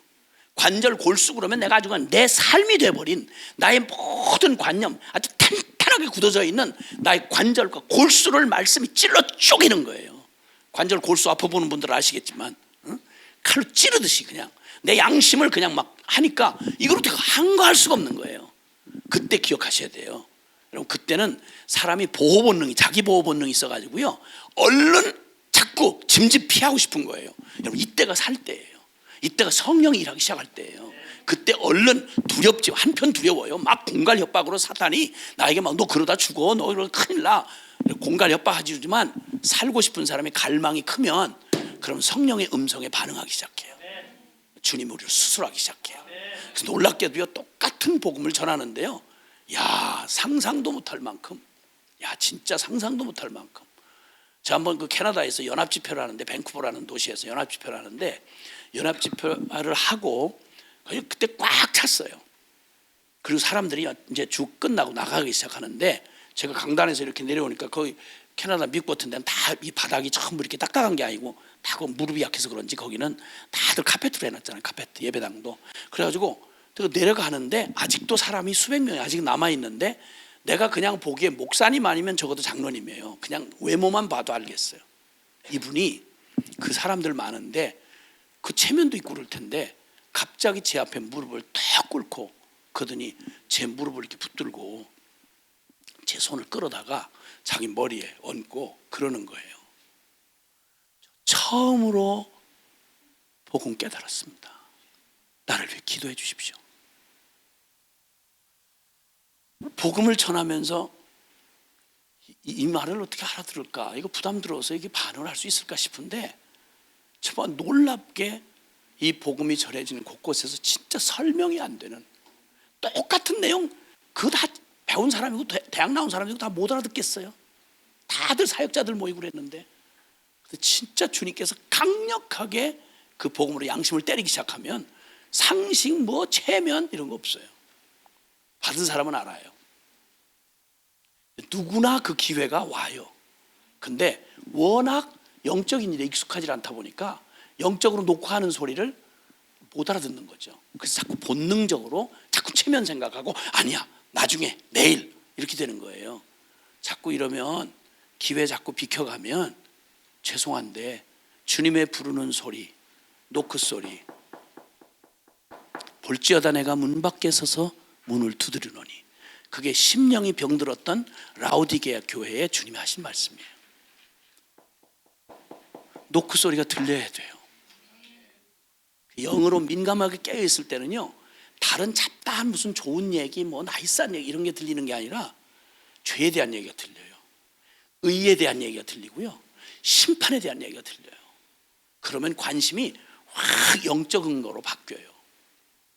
하나님께서 이 죄에 대해서, 의에 대해서, 심판에 대해서 여러분의 심령에 터치하기 시작할 때, 이때가 기가 막힌 여러분 영혼이 진짜 살 수 있는 때예요. 그때야말로 속이지 마세요. 피하지 마세요. 그래서 주님이 두드리는 게 있잖아요. 누구든지 목마르거든. 그럼 양심 있고 갈망 있는 사람은 저 얘기를 그냥 스쳐 지나가질 못해요. 아멘? 자, 그러니까 놀라운 건 우리 거듭날 때, 거듭나는 건 다른 거 없어요. 복잡할 거 없고요. 예수님의 십자가 앞에 내 실체가 그대로 드러나서 왜 십자가밖에는 길이 없나? 이게 인정이 될 만큼 이 죄에 대해서, 의에 대해서, 심판에 대해서 나를 공격하시는 게 진리가. 그래서 덜컥 무릎이 꺾이고, 안 되는구나. 나 직분으로도 안 되고, 난 신학 지식으로도 안 되고, 난 체험으로도 안 되고, 나 지금 무슨 짓을 하고 살아왔나? 변명할 여지가 없이 나의 완전한 절망, 십자가에 죽어야 될 건 바로 나구나 라는 사실을 온전히 받아들이도록 성령께서 나를 무릎 꿇게 할 때, 그때 진짜 마음의 사형 선고를 받고 빈손 들고 난 붙들을 게 십자가밖에 없습니다. 주님 나 박대하시면 나 갈 데가 없습니다. 살려주세요. 주님 나 좀 살려주세요. 매달릴 때 주님께서 놀라웠게도 바라보라고, 그때 그냥 남의 얘기로 늘 들려왔던 예수님만 매달려 있던 십자가가 겹쳐 보이기 시작하는 거예요. 착시 현상으로 보이는 게 아니라 의미로 알아듣는 거예요. 그래서 예수님이 혼자 죽은 게 아니라 나와 같이 죽으셨구나. 로마서 6장 6절. 우리가 알거니와 우리 옛사람이 예수와 함께 십자가에 못 박힌 것은 죄의 몸이 죽어 우리가 다시는 죄에게 종로로 타지 아니하려니 이는 죽은 자가 죄에서 벗어나 의롭다 하심을 얻었음이니라. 뭐 많은 과정, 모든 논리적 설득이 아니라요, 영에게 말씀하시면 결론 팍 찍으면 너 죄 긴 말 필요 없는 거예요. 의? 십자가에 밖에 없는 거예요. 심판? 주님 끝냈구나. 그래서 예수님을 정말 부르되, 예수님 내 구주, 예수님 내 생명, 이 고백이 영혼의 고백으로 나오면 단마디라도 자기가 알아요. 돌아선 사람은 다시 뒤로 못 돌아가요. 하나님 성령께서 저와 여러분의 영혼 안에 성령이 일하시는 거, 우리가 신비해서 알 수가 없어요. 그래서 오직 고린도전서 2장 14절에도 육에 속한 사람은 성령이 하시는 일을 받지 아니하나니 저에게는 미련하게 보이며 깨닫지도 못하느니라. 맞아요. 죽었다 깨나도 세상 없는 신학 대전을 지어내도 미안하지만 성령이 내 영혼 안에 말씀 안 하시면 그 음성을 들으려도록 내가 내 영으로 가난하여 주님 앞에 성령에 굴복하지 않는 한 절대. 그래서 거듭난 걸 성령으로 거듭났다 그래요. 아멘. 그런데 놀랍게도 요한복음 3장 3절에는 성령으로 거듭나야 된다고 말하는데, 똑같이 거듭남이라는 얘기를 하시면서 베드로전서 1장 23절에는 너희의 거듭난 것이 썩어질 씨로 된 것이 아니요 썩지 않고 살아있는 항상 있는 하나님의 말씀으로 말미암았느니라. 아멘. 아멘. 그 주님도 말씀하세요. 요한복음 5장 24절에 내 말을 듣고, 예수 그리스도의 복음, 내 말을 듣고 나 보내신 이를 믿는 자는 영생을 얻었고 심판에 이르지 아니하나니 사망에서 생명으로 옮겼느니라. 그러니까 분명한 건 말씀으로 거듭나야 되는 거예요. 진리 십자가의 복음을 외면하고 거듭난다는 말은 자기 체험 얘기하는 거지, 그건 거듭나고 상관없어요. 그래서 철저하게 누가 뭐라고 해도 십자가 부활의 이 복음이 내게 되어 그 복음을 믿었다는 얘기가 되는 거예요. 그래서 복음으로 거듭나야 돼요. 근데 그 복음으로 깨닫는 게 아니라 그 복음이 실제 믿어져서 예수 죽음 내 죽음, 예수 부활 내 부활로 성령이 그 진리 안을 믿게 하시는 일. 그래서 성령으로 거듭났다, 말씀으로 거듭났다는 말은 두 가지 말이 아니라 하나예요. 한 가지. 그러니까 말씀만으로가 아니고 성령으로 거듭났다는 말, 이게 두 가지가 한 가지인데 둘을 강조점이 다르게 말씀하는 거예요. 그래서 중생 역사에 성령 없으면 불가능해요. 그 다음 거듭난 우리의 삶이 이제 영으로 살아가는 삶이 되도록 하는, 흔히 신학적인 용어로 말할 때 거룩한 삶, 믿음의 삶, 성도의 삶 있잖아요. 이거 성령이 아니고는 불가능해요. 그래서 거듭난 사람은요 굉장히 단순해지는데요, 명확해져요. 그래서 내가 생각하고 늘 그냥 존재적으로 이렇게 반응하며 살아갔던 게 육적인 반응이에요. 병든 자아가 중심이 돼서 살아왔던 거예요. 그런데 거듭나고 분명히 나면 내가 이게 옛 자아의 생각인지 육의 생각인지 영의 생각인지가 뚜렷하게 구분이 나요. 그래서 누구를 따라가야 될지가 정확한 거예요.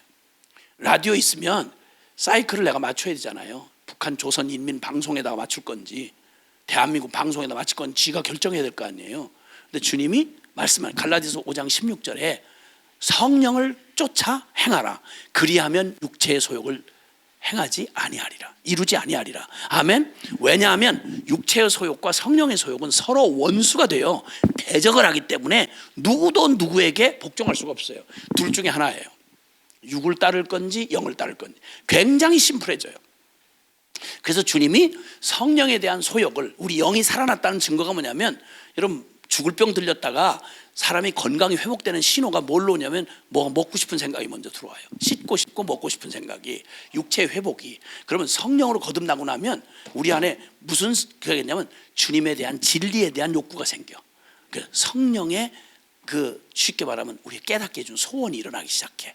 말씀 받고 싶고 은혜 받고 싶고 더 기도하고 싶고 예수님 더 알고 싶고 그래서 자꾸 은혜의 자리를 사모하게 되고, 어렵고 부담스럽고 막 긴장이 되면서도 그래도 꼭 바람나는 것처럼 가만히 있을 수 없는 거예요. 자꾸만 가고 싶은 거야. 긴장이 되면서도, 들킬까 봐 긴장이 되면서도 어떻게든지 그걸 가야 되는 거예요. 그렇게 해서 사모하게 돼 있어. 이런 사람을 못 막아요.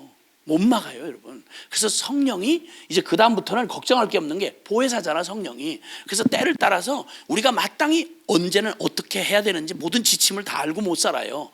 육으로 사는 건, 본능으로 반응하고 사는 건 지멋대로 그냥 아는 대로 통박대로 살면 되는데, 진리를 따라 성령으로 살아가는 거는, 진리를 따라 사는 건 내가 성경을 이제 깨닫고 나서 보기 시작하면, 야, 이게 내 본성하고 익숙지 않고 이렇게 살아본 적이 없기 때문에 늘 새로워요. 긴장이 되고. 근데 걱정할 게 없어. 지금 왜냐하면 나 죽고 예수가 사니까 내 능력으로 할 수 있냐 없냐. 전에는 내가 주인일 때는 항상 고아자식처럼 매냥 뭐 먹고 사나, 어디 가서 뭐 얻어 먹고 사나, 뭐 입고 뭐 입고 사나, 어디 가서 사나, 매냥 지가 지 살림 걱정했단 말이야. 근데 진짜 주님 앞에 이 복음 확실하게 믿어지게 하시고 진짜 믿음이 나한테 성령으로 실제로 되어지면요, 그 다음에 근심 걱정이 없어져요. 배짱 비슷한 게 생겨. 배짱 비슷한 게, 배짱이라고 하는데 배짱 비슷한 게 생겨. 그 믿음이 그래요. 그래가지고 아버지 계시는데 뭐, 아버지 책임지신다는데 뭐, 이렇게 되는 거야. 그래서 그 열매, 이거 내가 이 일을 하는데 이 열매를 못 맺으면 어떡하나, 이거 잘못 선택하면 어떡하나, 걱정이 안 돼요. 왜냐하면 주님이 다 책임지셨거든요. 너 그냥 성령만 따라 행하라는 거예요. 그래서 내일 걱정도 하지 말고 오늘 내 수준에 내가 알 수 있는 방법으로 주님 그렇게 말씀해 주시면 잘못 들을까 봐 걱정할 거 없어요. 애들이 엄마하고 대화할 때 내가 잘못 들으면 어떡하나, 나는 차라리 잘못할 바에는 말을 안 할 거야. 얘는 평생 벙어리로 살아야 돼요. 대나게나 짓거려, 애들은. 대나게나. 엄마한테 그냥 엄마, 나는 엄마 딸이다 이거야. 엄마 아들이다 이거야. 그러니까 엄마는 책임져야 된다 이거야. 그러고 그냥 대나게나 떠들어. 그래서 애들 말 배우는 건 나는 지금부터 언어를 정확하게 배워야 됩니다. 이렇게 해서 배우는 애 없어요. 되는 대로 그냥 옹알이 하다가 그냥 지 엄마가, 보혜사 같은 엄마가 옆에서 할 일 없이 그냥 애만 집중해가지고 애가 옹알이 하다가 이게 나중에 이렇게 하다가 이제 입에다 바람을 내는 걸 터득하기 시작하면, 저도 모르게 터득하면 구개음이, 입이 열리면서 구개음이 나오잖아요. 마. 그래서 제일 보면 전 세계 이렇게 돌아다니다 보면 나라마다 제일 먼저 애들이 하는 말이 이게 입이 열리면서 나오는 말이 이 M자 발음 같은 이런 게 나오잖아요. 그걸 제일 먼저 캐치해가지고, 어머, 얘가 엄마라 그랬어? 마 맞아, 내가 엄마야 이래가지고 애가 계속 핍박을 당하다가 에이씨, 저 여자는 엄마라고 그래야 되는구나 이렇게 해가지고 엄마라는 말을 배우고, 이렇게 수만 번 반복하면서 언어를 배워. 내가 언어학자는 아니야. 근데 대강 보니까 그래, 다 마마, 엄마 뭐 비슷비슷하더라고. 음역이 다 비슷해요. 그래가지고 그걸 왜 그런 말을 다 엄마를 그런 식으로 하는가 해봤더니 그 애한테 기득권을 가진 게 엄마잖아. 제일 먼저 나오는 소리를 딱 잡아가지고 그게 나야, 엄마야, 이렇게 그러다 조금 나중에 아빠 얘기는 이게 된 발음이 나오려면 소리를 좀 세게 내야 되니까 시간이 걸리더라고. 그 나중에 좀 이렇게 저렇게 얘기하다가 파 이렇게 표현하게 되면 그건 네 아빠야 이렇게 해서 두 번째로 배우는 게 이제 아빠고, 뭐 이러지 않나 싶어. 그래서 언어 배우듯이 걸음마 배우듯이 밥 먹고 똥 싸고 다 이거 신경 하나도 안 써. 성령으로 거듭난 사람이 똑같아요. 그래서 주님 앞에 그냥 행복해. 그냥 주님 앞에 기쁘고 막 그냥 뭐 자기가 뭐 순종 좀 하고 나면 그렇게 흐뭇해. 그래가지고는 그냥 자기가 뭔가 해낸 느낌이 날고 책임은 안 지고 뭐든지 저지를 수는 있고, 이게 거듭난 하나님의 백성이야. 할렐루야. 고아가 아니라니까. 그래서 성경도, 그래서 로마서 8장이 쭉 얘기를 해주시는 거예요. 절대 혼돈하지 말아라.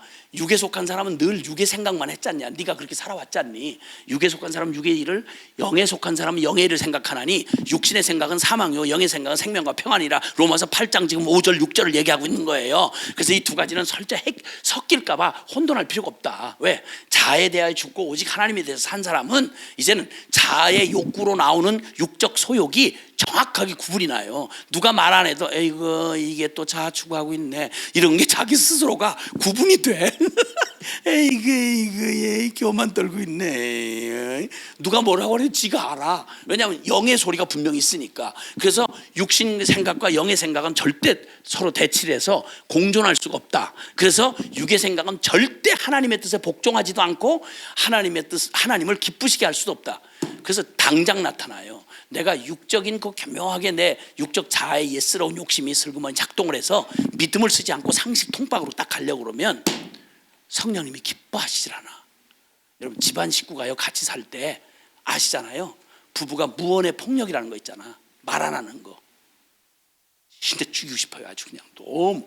차라리 멱살 잡고 싸우는 게 낫지. 말 딱 안 하고 밥만 꼬박꼬박 차려다 주고. 내가 짐승이야? 돼지야? 말을 말 안 해요. 말 안 해. 완전히 인격을 무시해버리는 거지. 그러니까 만약에 성령님이 우리가 뻔히 알면서도 순종을 안 하잖아요. 그럼 내 안에 계시는, 내 집안에 지금 내 이 영 안에 계시는데 성령님이 말씀을 안 하고 우울하게 이렇게 계셔. 그래서 성경에는 성령을 근심케 하지 말라 그런 말이 있어. 뻔히 알면서 순종 안 하고 있잖아요. 그렇게 해보세요. 사람 못 견뎌요. 같이 사는 집구석에 있는 사람이 인상 짜고 앉았어도 하루를 살기가 어려워요. 그런데 내 인생의 주인 되신 주님이 내 영 안에 계시면서 근심하시고 슬퍼하시면 못 살아. 내 영혼이 답답해 못 사는 거예요. 그러니까 차라리 순종하는 게 훨씬 쉬워. 훨씬 쉽다니까. 그래서 이렇게 거듭난 삶으로 순종의 삶을 살아본 사람은 금방 아하 안전장치돼 있구나. 그래서 순종 안 하는 것보다는 차라리 순종하는 게 훨씬 쉽다는 결론이 빨리 나와요. 그래서 성령님 따라서 순종할 수밖에 없는 거야. 어떤 때는 솔직히 내 마음에 안 드는 거 있잖아요. 용서를 어떻게 해. 내가 어떻게 손해를 보냐고. 평생 그렇게 살아본 적이 없는데 근데 어떨 수가 없어. 그거 차라리 내 성질대로 그렇게 하는 것보다 차라리 그걸 꺾고 믿음으로 순종하는 게 훨씬 쉬워요. 계산이 벌써 나와. 그러니까 그 다음에는 안 기뻐도, 기쁠 때까지 기다리지 않아. 안 기뻐도 결론이네. 그러고 그냥 순종부터 해놓고 나는 거야. 이러고 나면 이제 후에 기쁨이 오지. 순종 잘했구나. 맞아. 그거야.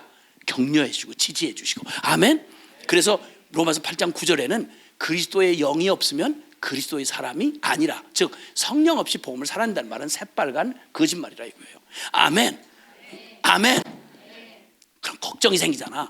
난 육체가 평생 가지고 살아서 육적인 옛 것에 습관이 남아 있어 가지고 생각, 가치, 행동 이게 신경 믿음 안 쓰면 저절로 그냥 옛 것으로 이렇게 자꾸 작동을 하잖아요. 그럼 나 이거 바뀔 수 있을까? 난 이건 늘 그냥 그렇게 살아왔는데 이게 습관이 됐는데, 습관은 제2의 천성이에요.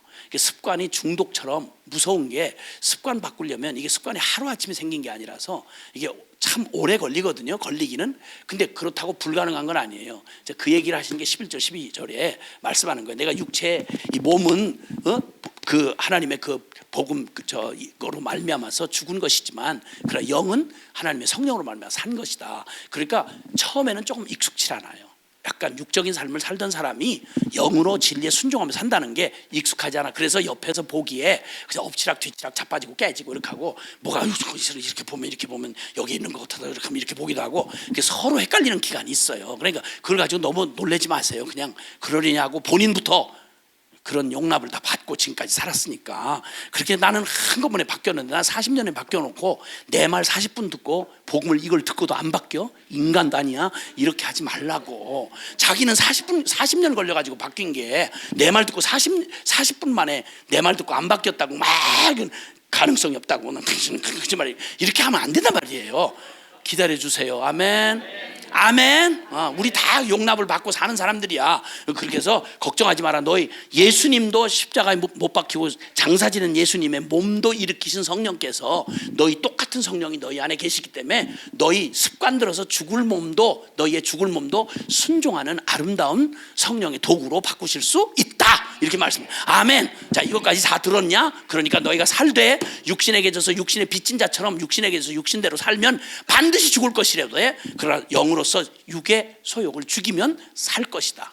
이 일이 계속 우리 안에 있을 거예요. 그러니까 그때마다 단순해질 필요가 있어요. 그래서 성령의 감동에 할 수 있냐 없냐, 손해가 되냐 안 되냐 뭐 이런 따지 옛날 생각 자꾸 하지 주물럭거리지 말고 성령의 감동이 오면 말씀 깨달으면 어린아이처럼 그냥 실수하는 거 두려워하지 말고 실수 좀 할 수 있지 뭐 어때? 그리고 그냥 순종해 보는 거야. 그래서 막 순종하는 거야. 그러면 그냥 일을 저지르고 순종하고 그러면 주님께서 그냥 늘 쟤는 굉장히 신경 써야 되겠구나 이렇게 하시고 그냥 신경을 많이 써주시고 기뻐하세요. 그걸 또 주님이 굉장히 기뻐하시고. 왜냐하면 주님이 뭐 놀랄 일이 어딨어. 천지를 다 만드시는 주님인데. 할렐루야. 주님에게 실패가 어딨어. 없다니까. 주님이 보고 기뻐하시는 건 우리의 순종이지 우리의 능력이 아니라고요. 할렐루야. 그러니까 너무 하나님 음성 듣고 이거 묵상하고 이러는 것도요 너무 신경 쓰지 말어.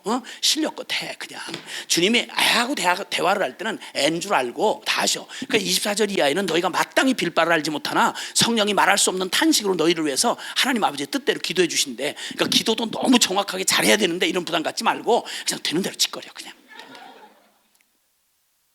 그거 어떻게 알아서 다 하겠어 그걸. 그러면 성령님이 옆에서 보혜사가 얘가 지금 머리에 열이 많아서 지금 헛소리를 하는 거라고. 지가 뭘 구하는지도 모르고 저런다고. 그러니까 아버지 원래 뜻은 이런 뜻이니까 그저 달라고 저 떼 쓰는데 원래 뜻은 이런 거예요. 그러니까 잠깐 그냥 이렇게 하고 딴 걸로 이렇게 좀 주세요.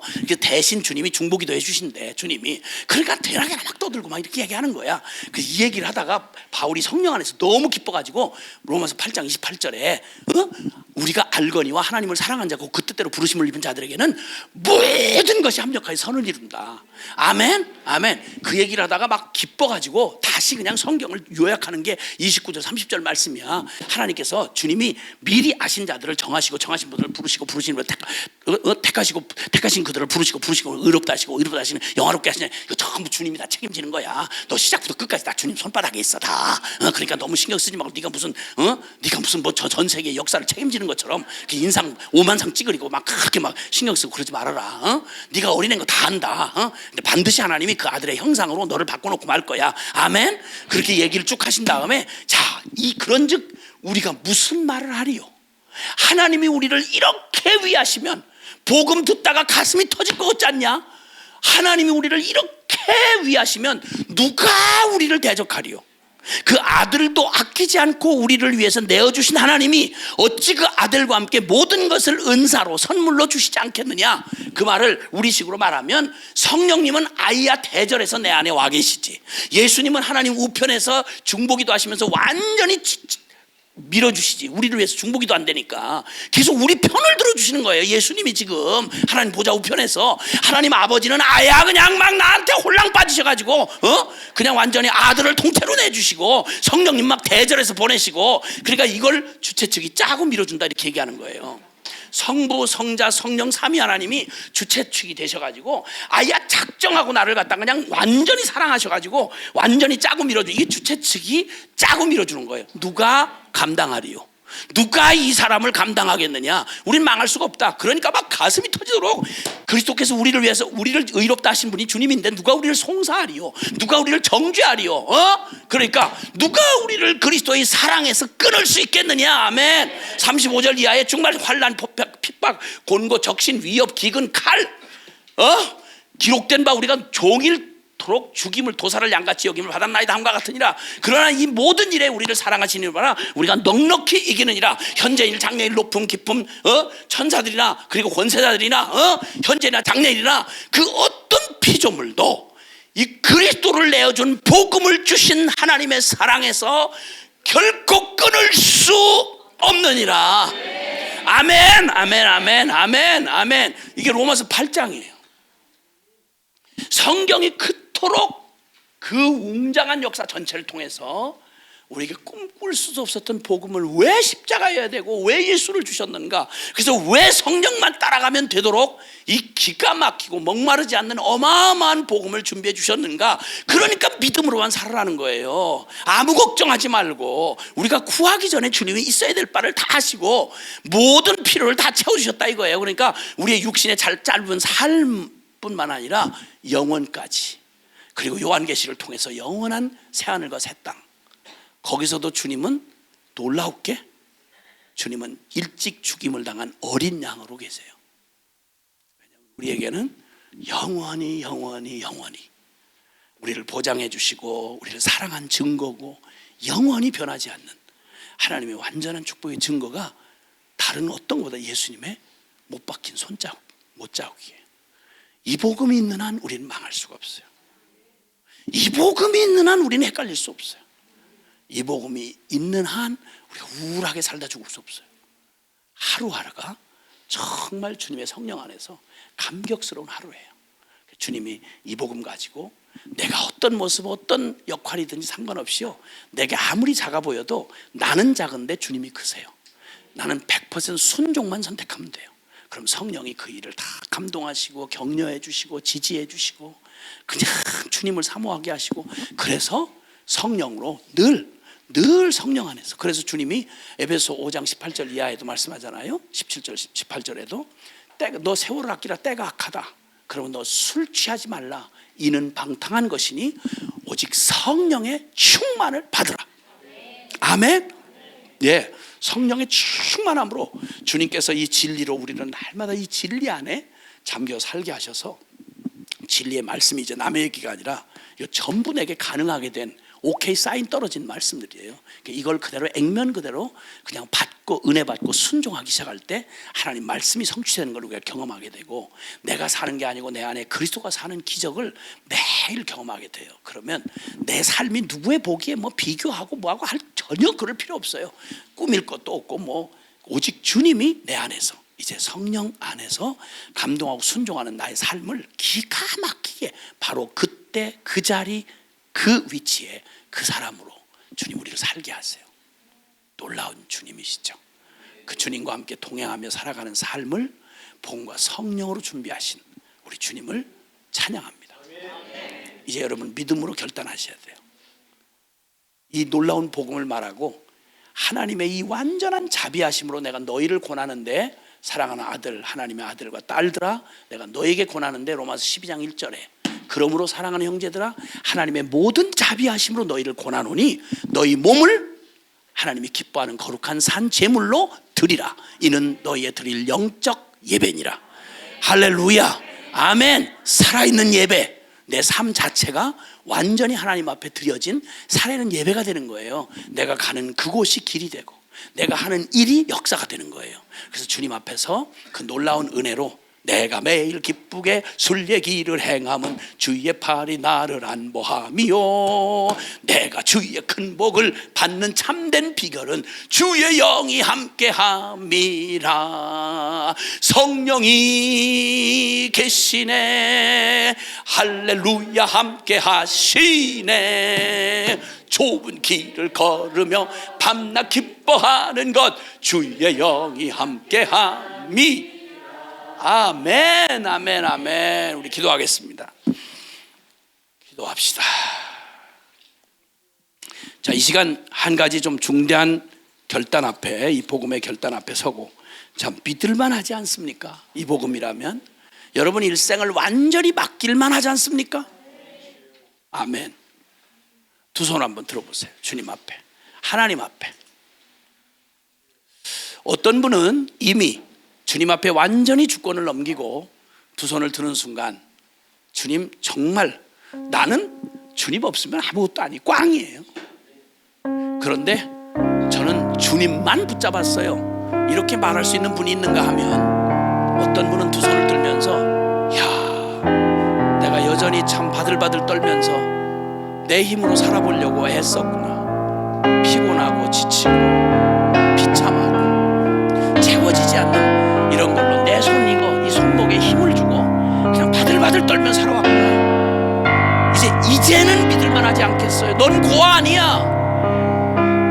주님께서 이제 빈손 들듯이 내가 그동안 아둥바둥하고 두려워하고 발발 떨던 나의 삶의 모든 주권을 완전히 내려놓고 빈손 들고 항복하고 주님 앞에 내 일생 어떤 모습이든지 주님의 사랑이면 충분합니다.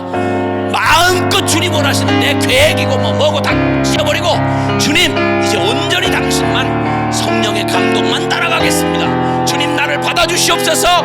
이 두 손을 꼭 잡고 주님 말고 예수 말고 다른 어떤 것도 주님 싫습니다. 주님만 붙잡겠습니다. 그리고 주님과 함께 할 것입니다. 우리 기도하고 결단하고 나아갈 때 주여 간절히 부르고 통성으로 기도합니다. 주여! 사랑하시는 아버지 하나님 감사합니다. 주여 주여 주여 주여 주여 감사합니다.